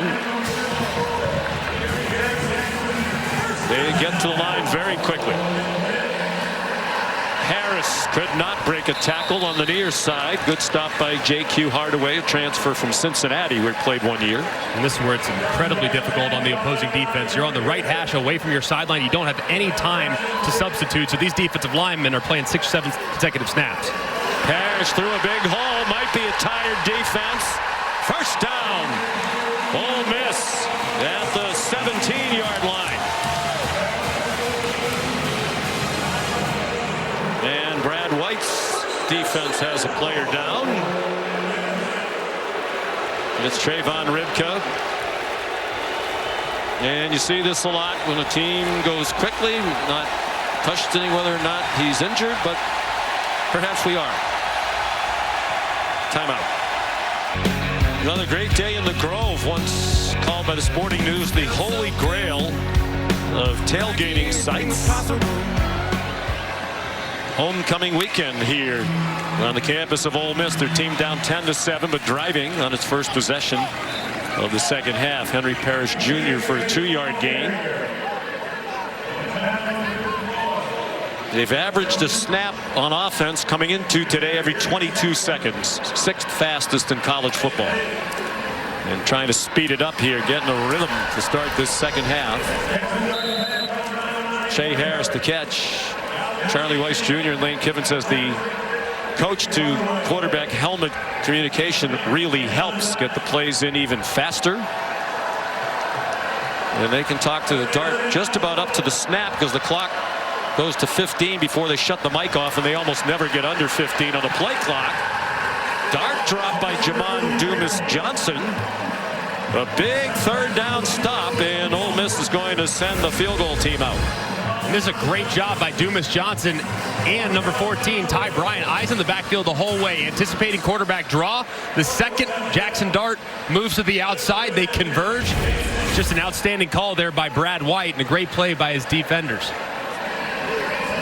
Caden Davis, the chip shot. Charlie Pollock, the holder. ABC College Football, presented by Tums Gummy Bites, is brought to you by Ram Trucks, built to serve.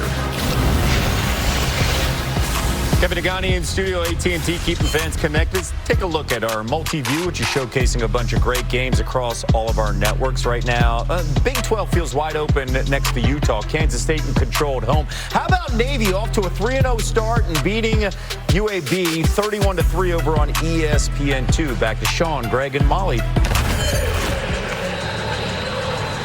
Molly won't be happy to see that Boston College score down at home to Western Kentucky without Thomas Castellanos, their outstanding quarterback. Caden Davis, very likely a touchback. 84% of his kickoffs touchback since he's been at Ole Miss. Time for Built for Success, presented by Ram Trucks. It's been a really good plan so far from Bush Hamden. Moving the pocket for Brock Vandegrift, neutralizing the pass rush, finding some one-on-ones, accurate throw from his quarterback. Also utilizing quarterback run on 3rd and 3. They have 5 guys in the box. You have 6 blockers, quarterback run, nice conversion. Mixing a little play action when you get down low in the red zone. Nice block by Demisumo Karngbe. You get your strongest wide receiver in a one-on-one work in the back line of the end zone and an accurate throw for Vandegrift. It's been a really nice plan so far. Now it's just about creating some explosive plays and tying the run together. Play action pass, Vandegrift to Dane Key in stride. And he's out of bounds at the 46-yard line. Nice play to start the drive for 21 yards. Called by Bush Hamden, first-year offensive coordinator. Really like that design too. They have one guy in the flat, which Ole Miss grabbed it immediately, and you had the trail guy in Key who had plenty of space. Hamden was the OC last year at Boise State, his alma mater. He's 38 years old. 5th different offensive coordinator in 5 years for Kentucky. Jamarion Wilcox.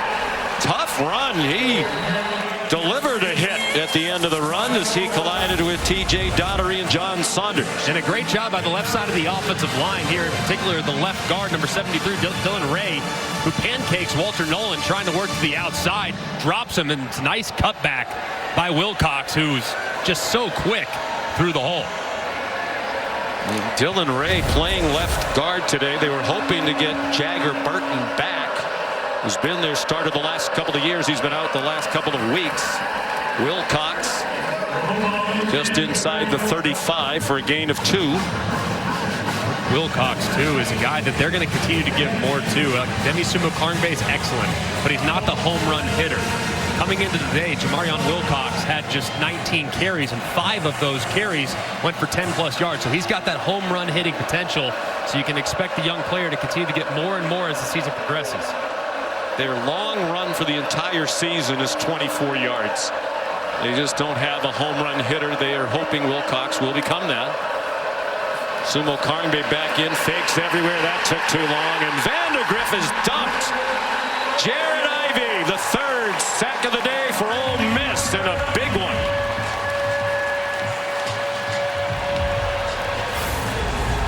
Just massive here. Vandegrift trying to escape, and Ivey hands up into the face. Fortunate there. Ole Miss has been on the receiving end of some big penalties that extended drives, and that one they might have gotten away with. Sure looked like he did.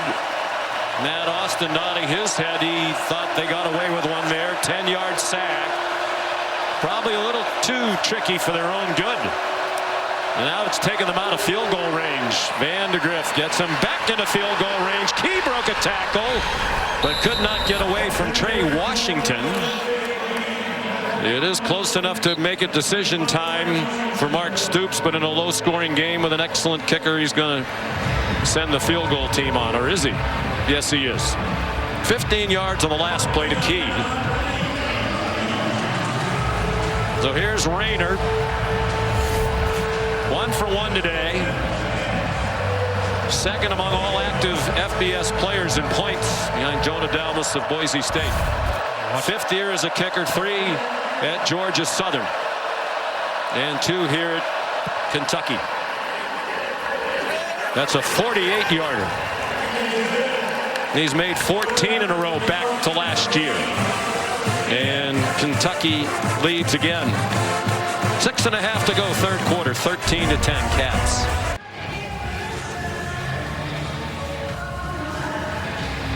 (13-10) Kentucky.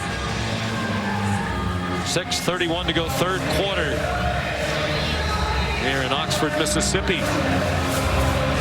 Ole Miss came into today one of just 5 FBS teams that had not trailed at any point this season.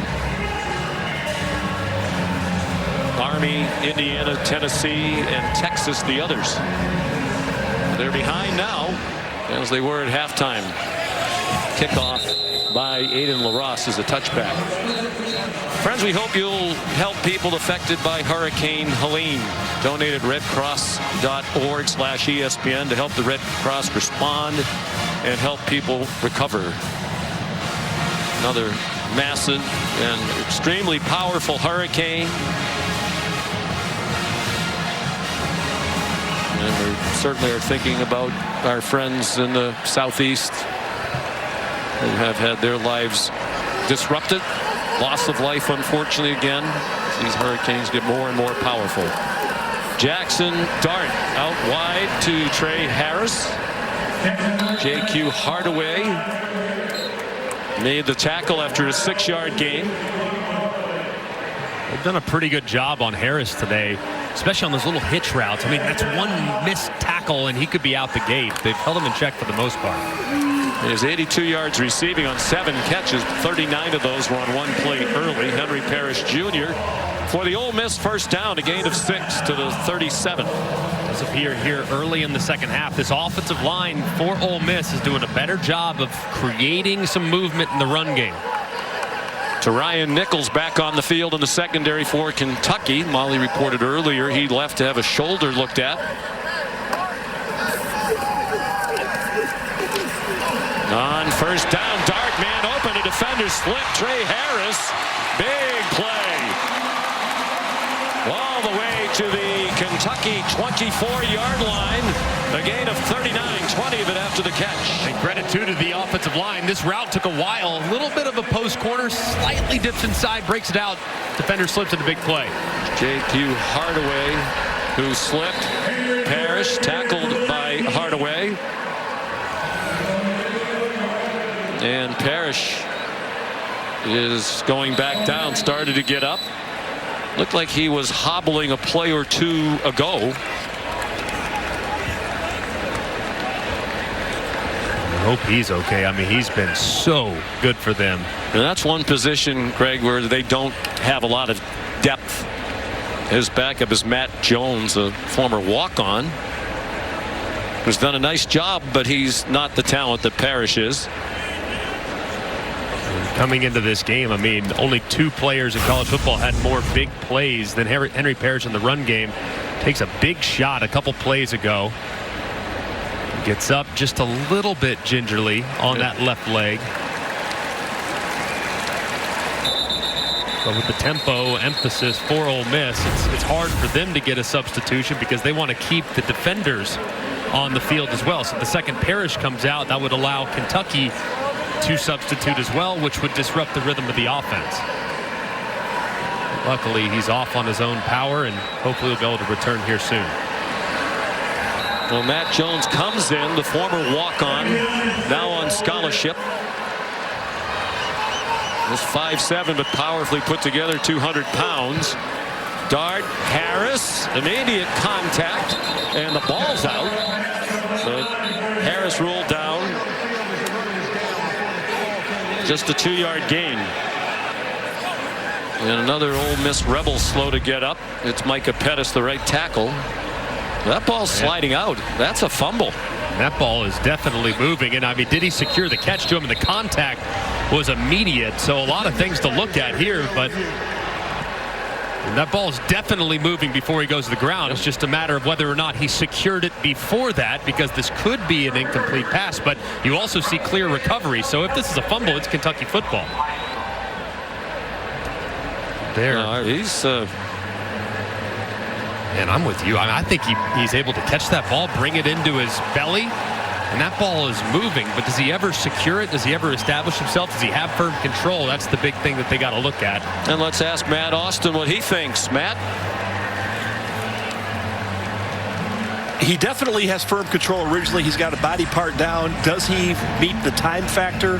He was hit immediately. I would not be surprised if they called this an incomplete pass. Rather than a fumble. Even now when he's, I don't know, Matt. I mean, he's got the ball in his arm. He's fighting for extra yardage.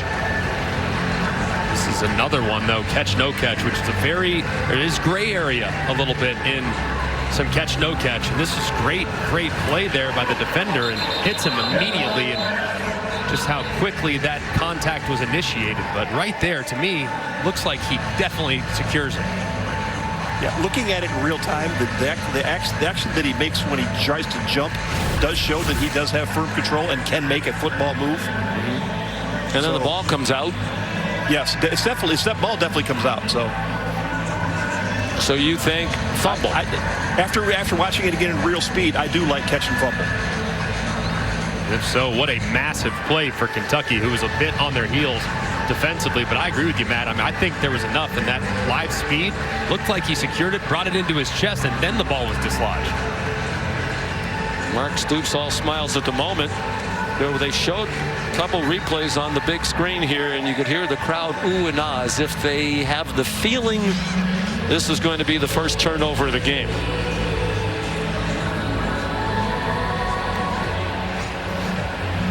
It's a fumble, Mark Stoops said. You can read his lips.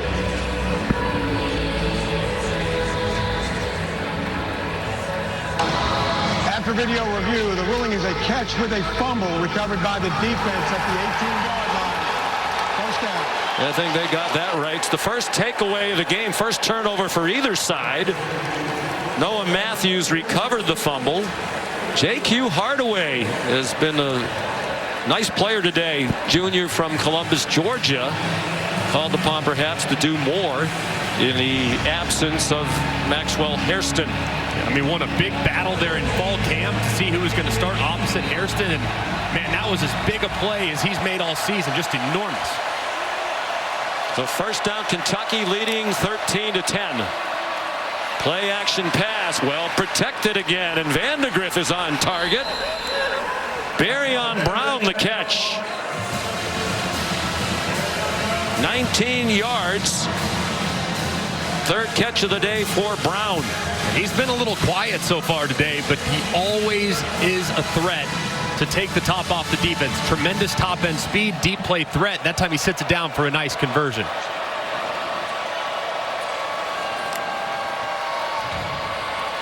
Option pass. Pegues trying to run down Sumo Karnbay, and he did with help from John Saunders.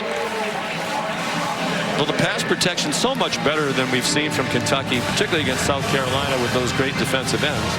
But I think it goes to what Bush Hamden says. You know, if you can run, you can set up the play action pass. And that's what they've been able to do today. And quarterback run too, Sean. I mean, if you know the quarterback's a threat to take off, if you over pursue in your pass rush, that could be significant as well. So Vandegrift's legs helping the protection as well. They've gotten a little bit away from the design quarterback runs, it seems, that were so good for them early, with both Vandegrift and Wimsatt. Oh, the receiver was falling down. Josh Caddis was open. You know, we've seen 3 Kentucky games in person now. Josh Caddis needs to give them more as a blocker and as a receiver. Yeah, especially in pass protection too. I mean, he's a veteran guy that has played a lot of football. They had high hopes for him coming in. But man, it has been a really, really uneven start to the season for a tight end that had high hopes and, according to some, was preseason all SEC consideration. That's a big drop. He was falling down. Guess he needs to learn that technique from Xavier Restrepo. To see that catch for Miami last night. Vandegrift in trouble and swung down. Suntarine Perkins the sack. And a loss of 9 for Kentucky. And this really became a 3-man rush working against a 7-man protection with how they dropped Perkins out as a spy. As soon as the rush forces Vandegrift out of the pocket, steps up where Perkins is there to make the play. You cannot allow pressure with a 3-man rush. Just can't happen. And that time Ole Miss makes him pay. Aiden LaRosse to punt. Jordan Watkins back deep.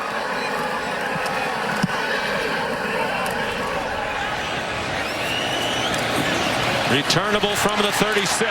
And he's stacked up at the 40-yard line. Ty Bryant there for Kentucky. 38-yard punt, 4-yard return is Molly.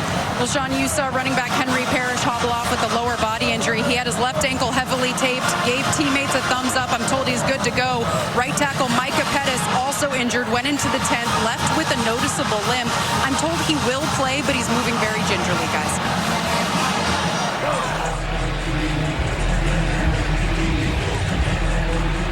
A good starting field position for Ole Miss.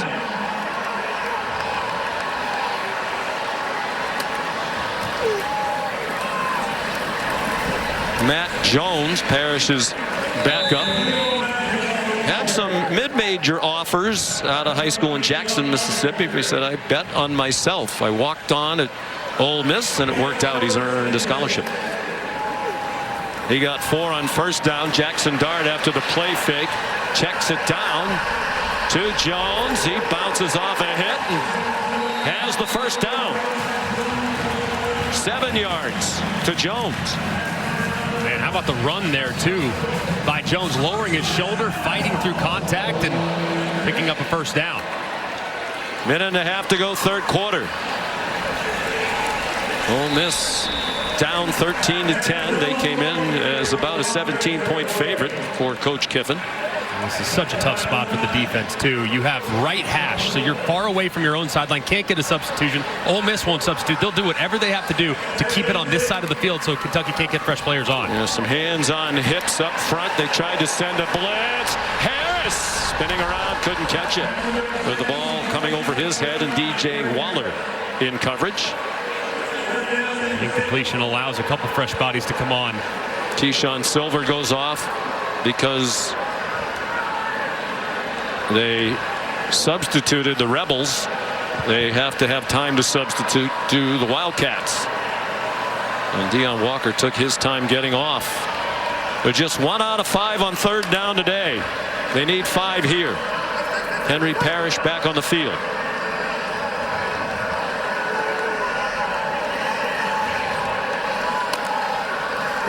Very rare they take the play clock that far down, and a big play by De'Eric Jackson, dumping Parrish for a loss. And what will Lane Kiffin do on fourth down? And just a great job here by Jackson. But it looks like the right guard, Pounds, kind of loses where he's going. That's a miscommunication. Him and the left guard should be working up to the middle linebacker, 54, Jackson. And as a result, big play. And Lane Kiffin, who leans heavily on analytics, is going to go for it on 4th down and 7 from the 48-yard line. The final seconds of the 3rd quarter. And they do snap it. And Kentucky blitzes up the middle. Dart throws a dart on the run. Trey Harris on his way to the end zone. Touchdown, Ole Miss.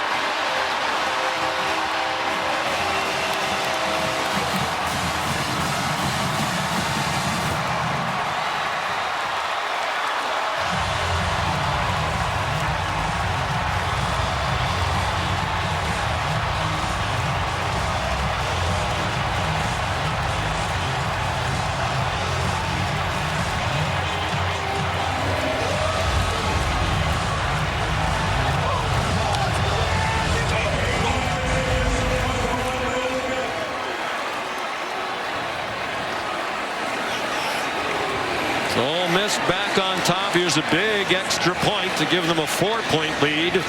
Caden Davis drives it right down the middle.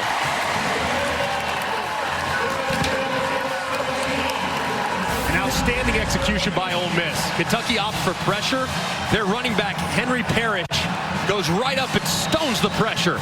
Great protection, allowing the route, which takes a little bit of time to develop. You have inside leverage against the defender. That's extremely difficult to have an in-breaking route against inside leverage, so it's an outstanding job there by Trey Harris, being patient at the top of his stem, winning underneath, and boom, throwing it in after a great catch and run for the touchdown. Are you surprised they blitzed? They've been getting pressure without blitzing. Not surprised they blitzed, because they did that a little earlier and disrupted some of the rhythm, but the coverage that time, to have inside leverage to get beat inside, that's tough. That's tough to explain as a defensive back. So just a better route's going to beat great coverage every single time, but the catch and run was outstanding by Harris. 10 catches, 170 yards for Trey Harris, and a touchdown. He came into today the only player in the country with multiple games of 175 yards receiving. This season, he'll likely get across that if he can add one more catch. Caden Davis. This one's returnable for Barryon Brown, and he slips down at the 15. One of the best kickoff returners in the history of the SEC. Here's Kevin. Sean Oxford popping. Time now for our All-State checking. Little Manhattan's popping here, Boog. DJ Giddens to the house, 66 yards. Yeah, DJ Giddens to the house, but really good job by the left tackle there, number 71, Easton Kilty with the block, and then he can do the rest to the house. Giddens averaging 22 yards per carry. Kansas State up 28-13. Back to you. And this crowd fully engaged again as Ole Miss has taken the lead. 5 seconds to go, 3rd quarter. Kentucky from its own 15. And Vandegrift dropped for a loss. Princely Umanmielen made a couple of big plays today. That one's for a loss of 3, and it takes us to the end of the 3rd quarter.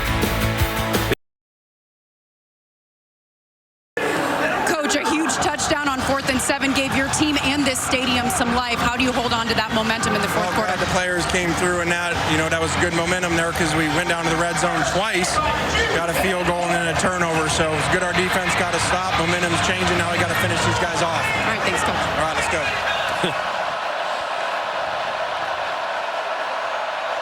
On 2nd down and long, a middle screen. It's the tight end, Willie Rodriguez, off and running.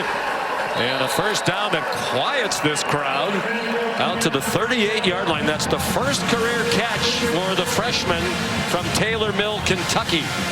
Absolutely love that design. A play they ran earlier, similar design, where they rolled Vandegrift out to the right and hit a guy in the flat. Said they throw it back on the middle screen. There's plenty of room to work for Rodriguez. Brock Vandegrift, 15 out of 20 for 165. Deep handoff. Wilkins trying to get outside, and he could not. Swung down by Jared Ivey. It was Chris Paul who wouldn't let him get outside. Better known as Pooh Paul. Great play there by Paul. What an addition from Arkansas. I mean, to have a guy that's played at a high level in this conference, tremendous speed, recognition right there to make a play at the line of scrimmage. I asked him, where'd you get the nickname Pooh? He said, both my parents are nicknamed Pooh.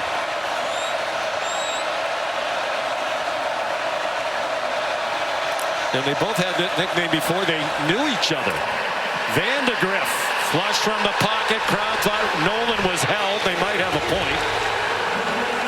TJ Dottery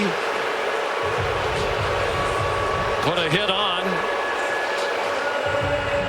There's Chris Paul's parents, Chris Paul Sr. on the left, but both with the nickname Pooh.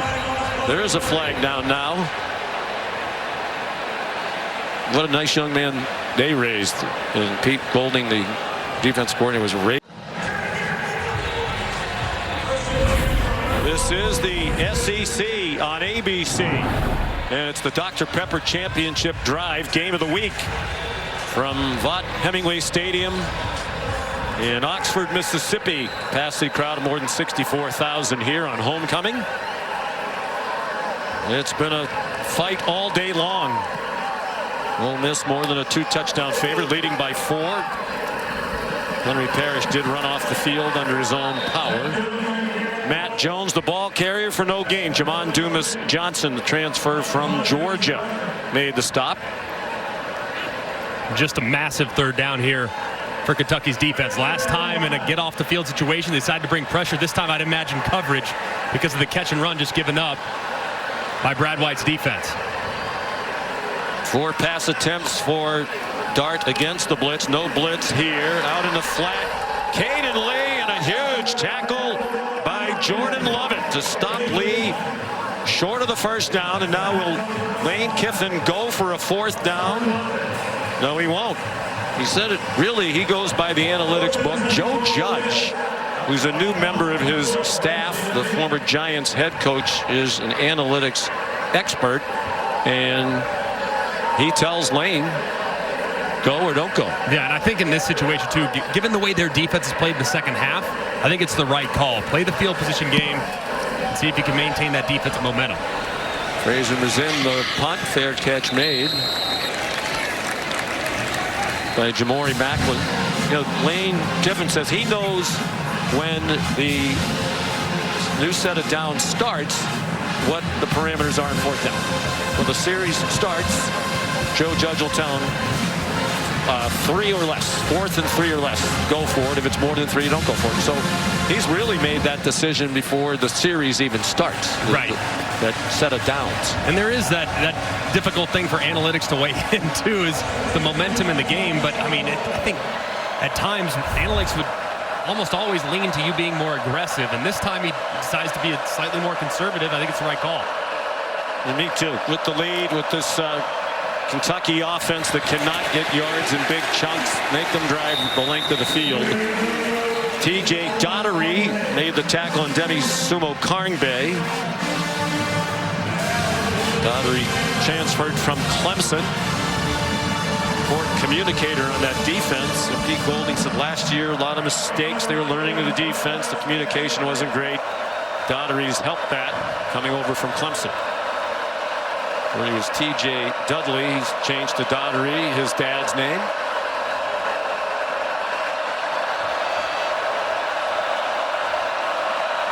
Vandegrift up to the line a couple of times with the play clock down to 3.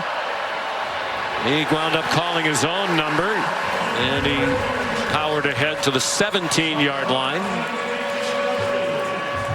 Are you surprised, Greg, they've gone away from a greater variety of the quarterback runs we saw that worked effectively with Winsat as well in the first half? Yeah, I think the jet sweep stuff has been pretty good. It's forced Ole Miss to flow, and they've kind of abandoned it. They've had a couple bad decisions with it too, but this is a massive down for them.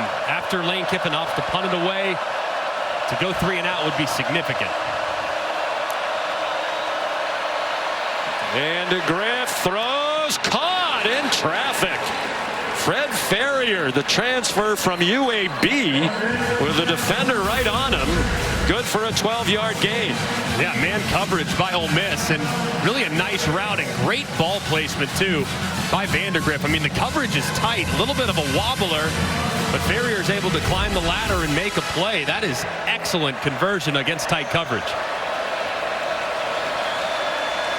16 completions for Vandegrift. The most he's had is 17. That was last week against Ohio U. He threw for 237, which is his career high. Wilcox, short gain. J.J. Pegues made the tackle. And the clock will go under 9 minutes to go. All 3 timeouts for each team. I'd really like to see a little more misdirection, too, from Bush Hamdan, the offensive coordinator. I mean, fake a run to one side, bootleg out the other side. Maybe a little jet sweep with a throwback to a screen. They need a little more misdirection because this Ole Miss defense is teeing off. They bring pressure. They throw it out wide quickly. And a good tackle by Trey Washington on Barryon Brown. Pete Golding says Washington's the smartest player he's ever coached. Senior out of Trussville, Alabama.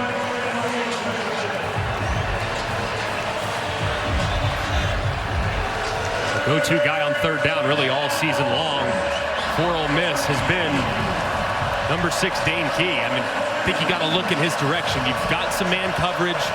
You've gotten quite a bit of looks, so I would be looking in the direction of Dane Key here at the bottom of the screen.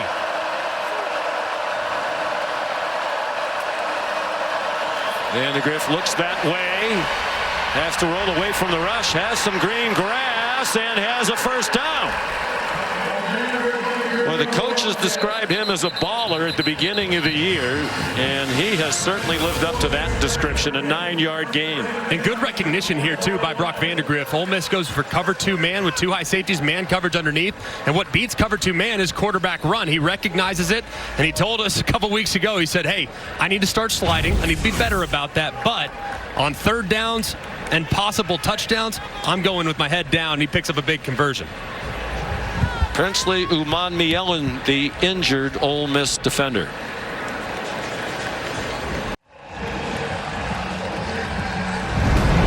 ABC College Football is presented by Tums Gummy Bites. Get fast relief of occasional heartburn. Use as directed. And in part by the all-new Sonic Smasher. Live free. Eat Sonic.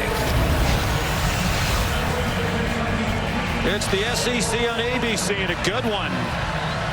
Number 6, Ole Miss, 4-0, leading Kentucky 17-13, nearly midway through the fourth quarter.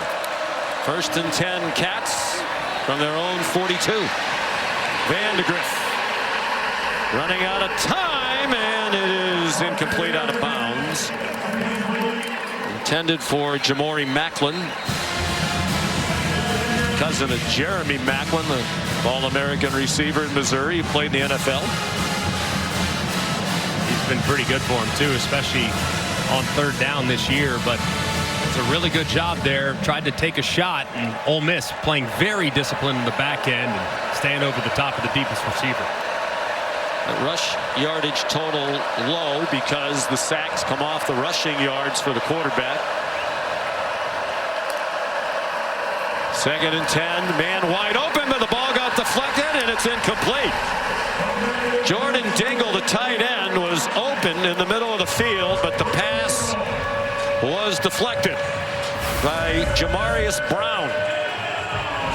Man, that was big time too by Brown, because if that ball doesn't get tipped, there is a ton of room for Dingle to catch it. The more things change, the more they remain the same. Wilder goes back a century, like Ali and Frazier. You go take what belongs to you. Let me in. The game of this college football season so far coming away tonight on ABC. Georgia and Alabama, still 6:40 to go here. Ole Miss first down with a 4-point lead. DJ Waller, immediate tackle on Trey Harris, who made his 11th catch for 177 yards receiving now and a touchdown.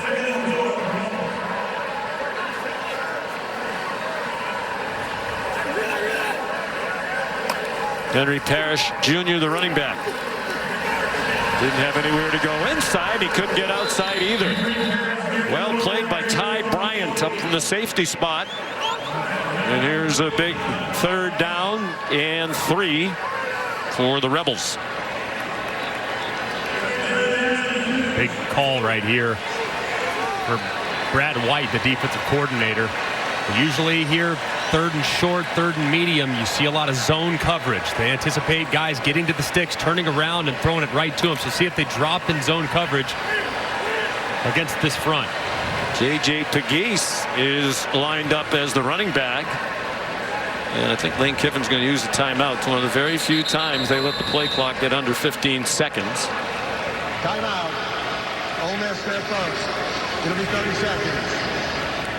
Be interesting to know what Joe Judge's analytics book says about a 4th down if they don't gain anything here. They're 1 out of 7 on 3rd down. Everybody we talked to in the program thinks they're much improved. Jackson Dart yesterday said he believes they're talented enough to win a national championship. And the schedule, it's still of the SEC, so it's one of the hardest schedules in the country remaining.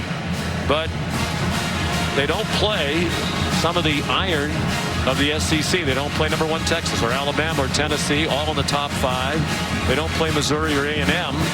The 3 ranked teams they have left in conference, LSU, Oklahoma, and Georgia.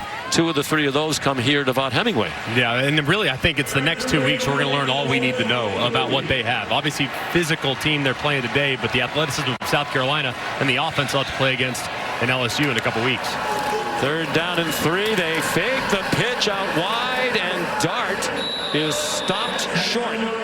And now what will that analytics book say?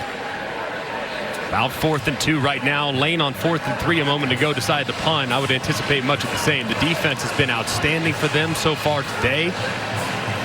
At this point, I mean, anticipating Kentucky going the length of the field, something they have not done very often against quality competition this year, is not something that you would anticipate. So I like the idea of the punt.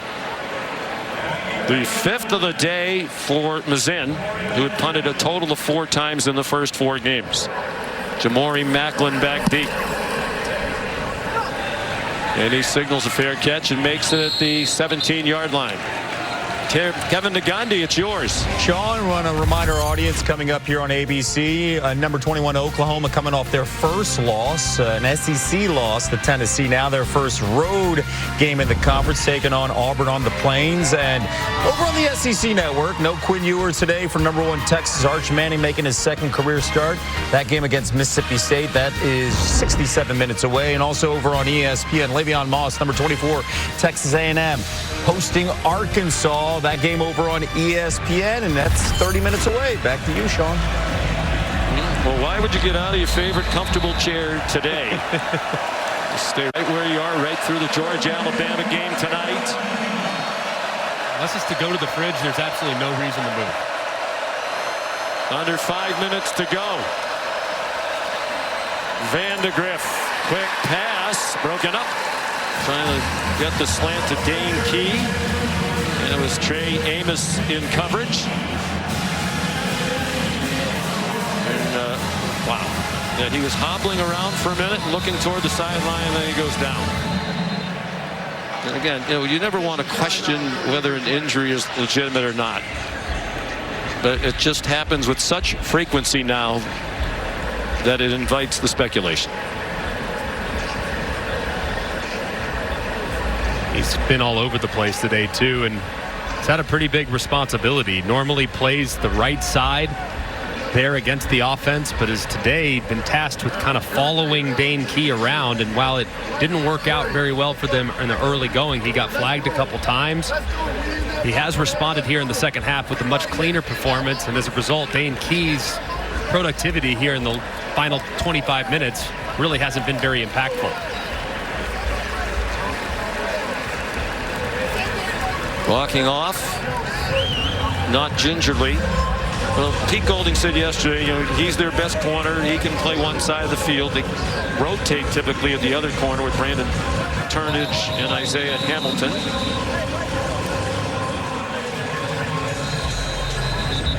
But, if you're in this situation, and if this is not legitimate, he's just trying to slow the whole thing down, you do play the next play without your best corner, right? Might be a scenario, too, where you would put your fastest guy and take a shot on the guy that's coming off the bench.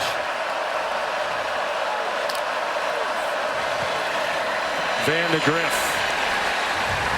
Not a lot there. Design quarterback run on 2nd and 10. TJ Daugherty made the tackle. 4.5 minutes to go on the clock running, and another Kentucky 3rd down.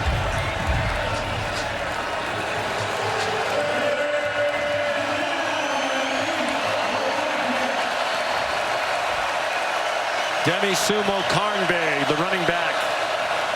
Defensive line loading up on the right side of the Kentucky offensive line.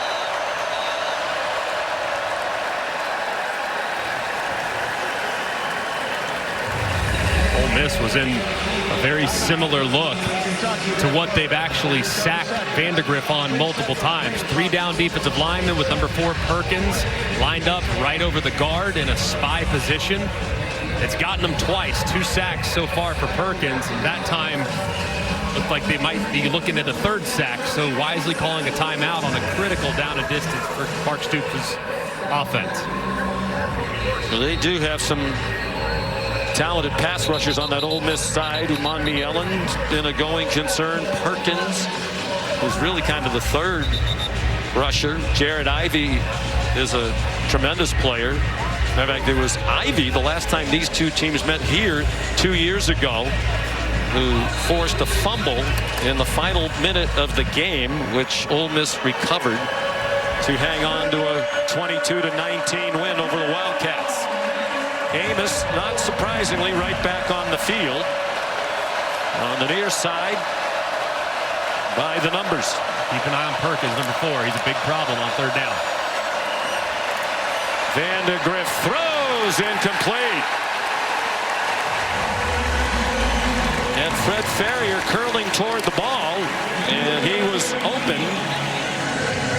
And is Mark Stoops going to go for this 4th down? It looks like it from his own 20-yard line. Just a big play there, too, by Trey Washington. And, man, this is a dice roll by Mark Stoops, sensing that the dam is about to break for his defense, feeling like he's got to keep his offense on the field, something he did not do a couple weeks ago in a 4th and long situation against Georgia. But with much better field position, maybe this is just the old try to get him offside. No, it isn't. It's an Ole Miss blitz. It's one-on-one coverage. It's up for grabs and caught by Barryon Brown. Still on his feet. And all the way to the 17-yard line. John Saunders saved the touchdown. The longest play of the year by far for the Kentucky offense. And how about the route by Barryon Brown? Said earlier, all it takes is one play for Brown to make a huge impact. He's been a little quiet today. He gets behind the defender, Hamilton, perfectly times the push off, reels it in, and the run after catch shows the explosiveness. Just an unbelievable dice roll on 4th and 8. And his playmaker, Brown, who's been outstanding the last few years for Kentucky, makes him right and has the Cats knocking on the door. Previous longest play of the year was 46 yards, a pass play. That one for 63 when they absolutely had to have it. Jared Ivey having his left foot looked at. Wow, Brock Van de Griff given time by an offensive line that has had struggles from time to time this year, particularly against South Carolina. And he's now thrown for 243 yards with his longest completion. And here's Ivey, who's injured on the play. Coming around the edge. Not sure exactly where it happened, but man, how about an unbelievable throw and catch. And the timing and being able to break free there at the last second is just next level stuff from Barryon Brown. Ivey walks off. Brown 5 catches for 88. The 243 passing for Vandegrift is a career high. Went for 237 against the Ohio Bobcats last week. Who would have thought coming into the game that Kentucky would pass for more yards than Ole Miss? That is the situation right now. Certainly wouldn't have thought it either after the first drive, too, with how Jackson Dart started this game. But this Kentucky group is a resilient group that's becoming more aggressive. And you can see Brock Vandegrift hasn't exactly been lighting it up against SEC competition, but answering and responding in a big way today. Probably 4-down territory here at this juncture, with the clock running toward 3 minutes. A field goal doesn't do them any good. Sumo Karnbe running room outside, inside the 10, and down near the 5 with a first down. An 11-yard run. And Umanmielen is down again.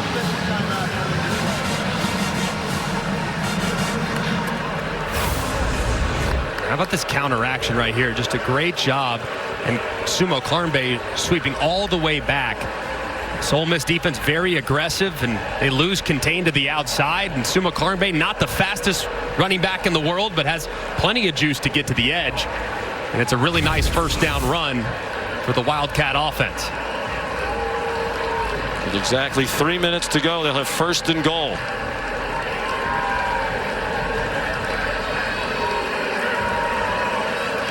Umanmielen walking off again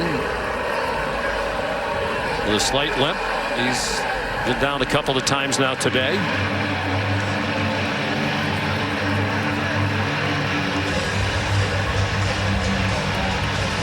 Three minutes to go.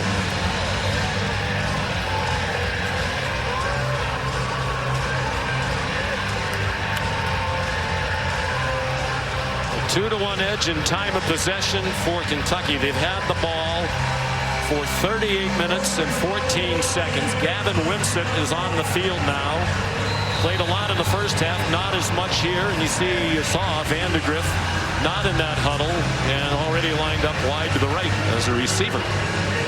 Played some receiver in high school. It's not likely they're going to throw it to him here.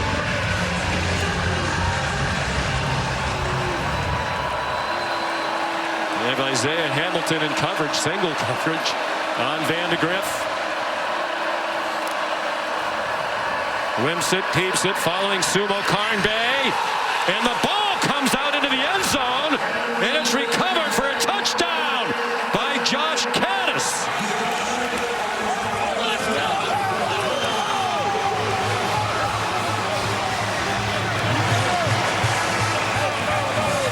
Well, for as many struggles as Caddis has had this year, and you saw early when he dropped the ball, the look on his face as if he couldn't believe it.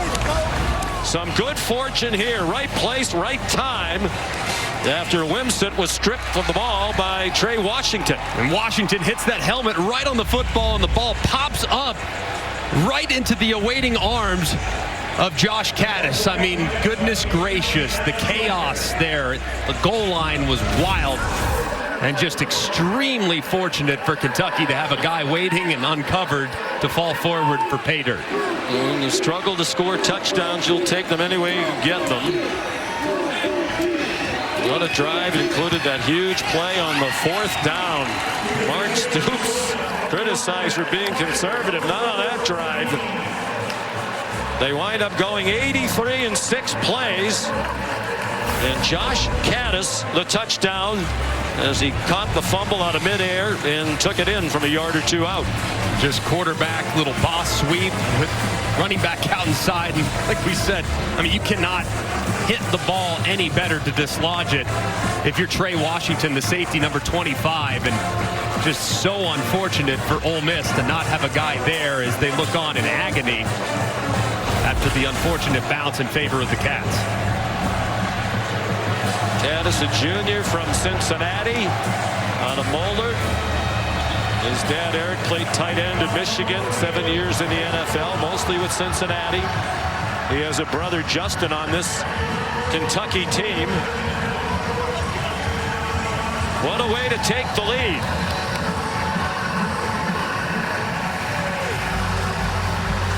Kentucky on the road, leading by 3 with 2:25 to go. 2 timeouts left for Ole Miss. And they do have a very strong-legged kicker in Caden Davis. Aiden LaRosse kicks off. 3rd lead change of this game.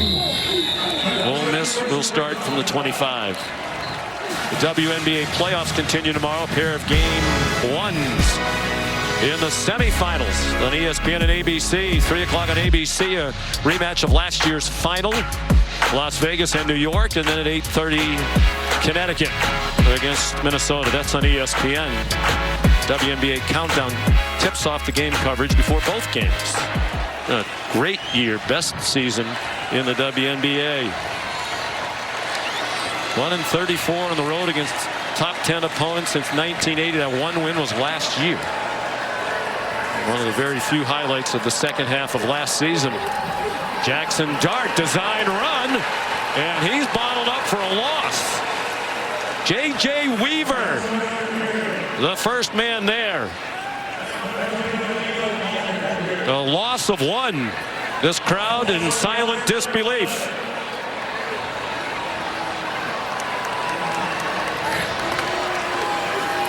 It is very quiet here. Dart to the sideline, nowhere near Jordan Watkins, and that gets us to the 2-minute timeout. 1:57 to go. Can Kentucky pull off a big upset?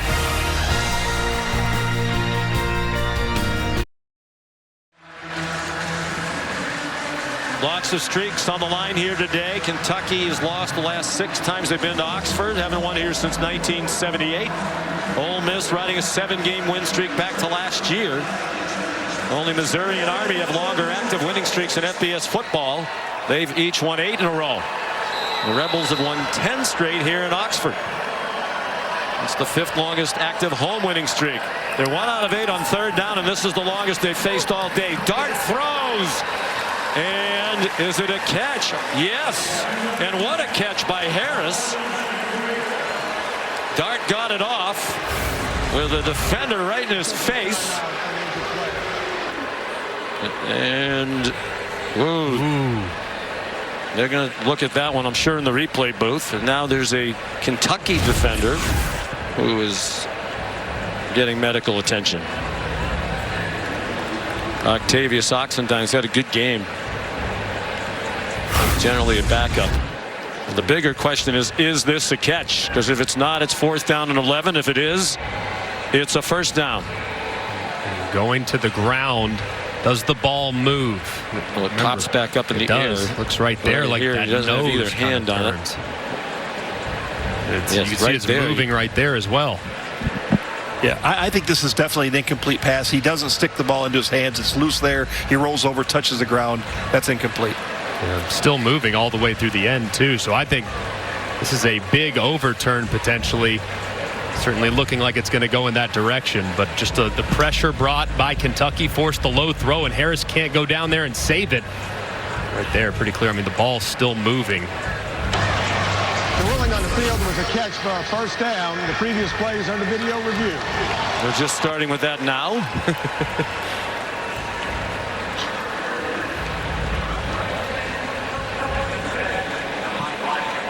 Well, they had time during the latest stoppage in play for an injured player. And the way Matt said it, it seems pretty clear. Not sure he ever had the catch, really, and then he certainly didn't seem to finish it. That's the thing. I mean, it can touch the ground, but you have to maintain control all the way through, and touches the ground, and the ball is still moving as he rolls over and finally secures it. But I think obviously indisputable video evidence beyond all doubt to overturn, but to me it looks like that no longer exists. Right. If you watched the end of the game last night between Virginia Tech and Miami, they overturned the call at the end of the game despite no conclusive evidence to do so. Fair enough completely. So who knows? Who knows, but by the letter of the law, I think that ball hit the ground. I think it's going to be incomplete. After video review, the ruling is an incomplete pass. Crowd booing, but that's the right call. And here comes the play of the game and the play of the season to date for Ole Miss, and perhaps one will have long-lasting implications given their aspirations for a conference championship and a national championship. They're going to put 5 seconds back on the clock, but it's 4th down and 11 from their own 24-yard line. He doesn't need the analytics book to know you have to go for it.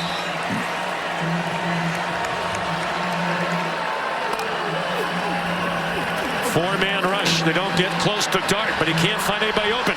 Throws on the run, and it is caught by Caden Priestcorn, the tight end, all the way to the Kentucky 34-yard line. 41 yards.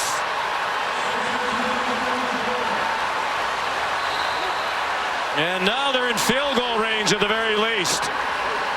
Dart, single coverage, sideline over the head of Henry Parrish, the running back, running with the linebacker D'Eric Jackson in coverage.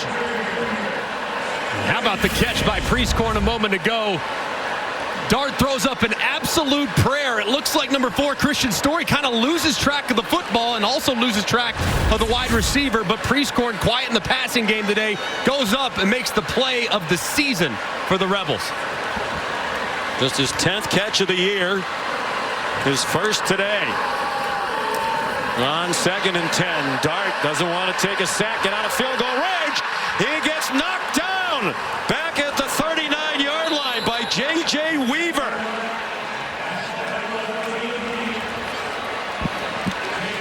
A 4-yard loss, and now they're on the fringe of field goal range. Just a critical mistake there by Jackson Dart. Absolutely can't do it. You're in field goal range. The only thing you cannot do is take a sack. That play took forever. He's trying to point guys downfield where to go, execute the scramble drill. No, you cannot do that. Trying to make a play, I get it, but you got to cut it loose. Incomplete at the very worst, but take off. You had room to run as well. Just a critical error. And Lane Kiffin, fortunate that his quarterback didn't fumble as he was hit. They're going to the ground. So they're back on the 38-yard line. 4th sack of the day for Weaver. There's Davis. His career long is 56 at Tulane last season. From here it would be about 54. There is a bit of a breeze at his back. He has a very strong leg. Lane Kiffin talked about that yesterday. He's a touchback machine as a kickoff man. Got to think here, the offensive coordinator, Charlie Weiss, thinking, hey, I just got to make this, I have to make this field goal a little easier on my guy. I mean, I'd love to take a shot downfield. I'd love to try to convert it, but 6, 7, 8 yards just to make this field goal more manageable has to be the first priority. 1:32 to go. Ole Miss still alive in this one on the long pass play. Dart to Caden Priestcorn.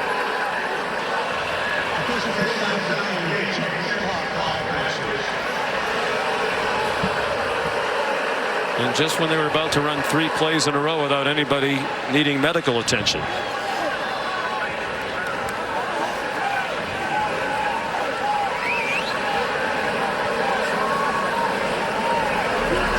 Third down 14, 1:32 to go.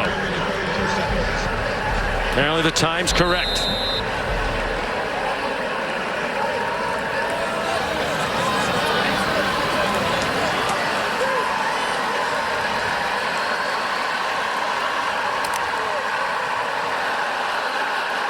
Flag down. Dart runs away from Weaver. Lost the football, but there is the flag in the air. Kentucky has recovered it. D'Eric Jackson banged it out. It looked like they were offside. What else can happen down the stretch? Offside. The defensive end is in the neutral zone. Wow. And just a critical mistake. The best player on Kentucky's team, Walker, jumps just a little bit early trying to create a pass rush. But if I'm Dart, I would have loved to have thrown it to the end zone there. I mean, you have a free play. Running it doesn't give you a whole lot there. It only opens up the possibility of you getting hit or something crazy happening. But man, heave it to the end zone, buy some time, and throw a Hail Mary. Well, at the very least, it's much more comfortable field goal range now. It'd be about 50 yards from here. Davis, plenty of leg to make that. Can't take a sack here if you're Jackson Dart. Absolutely have to get the ball out. 3rd down and 9. Dart, no rush. Takes the check down to Parrish. And he's run down at the 31-yard line by Jamon Dumas-Johnson. Neither team compelled to stop the clock with a minute to go. This is 4th down. The offense is still on the field for Ole Miss, and Kentucky is going to use a timeout. It'll be 30 seconds. Is he really going to go for a 4th and 7 when a field goal would tie the game? Well, this is where if the analytics say to do it, Greg, you are really trusting in the analytics. I think you trust your kicker here. I mean, it's a makeable field goal. It's obviously not a chip shot by any stretch of the imagination, nearly 49 yards, but one that is definitely within Davis's range. Davis is 7 out of 8 this year in field goals. His only miss was a 53-yarder, and they are sending him on.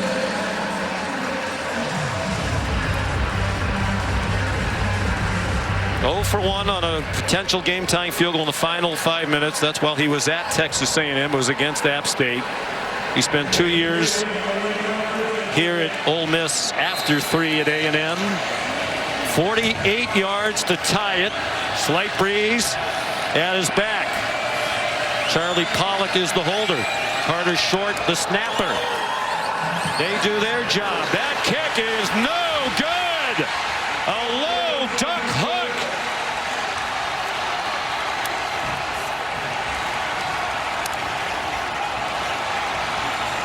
And Kentucky is going to win in Oxford for the first time since 1978. What a win for Mark Stoops. Take a look at the snap. Perfect snap. Holds good. And he just hooks it left. From distance on the right hash. Knew it immediately with the reaction. It's asking a lot for your kicker to kick a game-tying field goal from 49 yards at the college level, but Mark Stoops looks on, has to be so proud of the effort from his team, close a couple weeks ago, and just an incredible performance. You don't have any problem with them trying the field goal, right? Not at all. And victory formation. So they went to that rope-a-dope style against Georgia. It almost paid off. They lost by 1. Ole Miss is going to use his last timeout, make them snap the ball one last time. Snap and hold. Look perfect.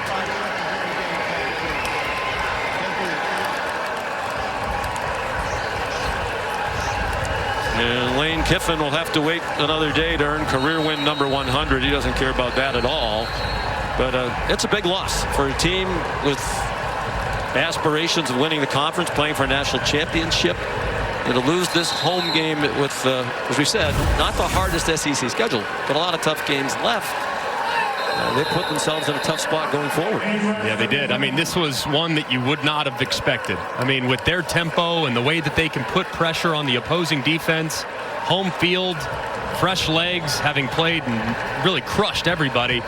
It's just a shocking performance, but credit to Kentucky with just an outstanding run. Yeah, great plan. You know, they know their limitations. They played to their strengths. And credit to the players who executed beautifully. Highest ranked road win for Kentucky since 1977 when they beat number 4 Penn State.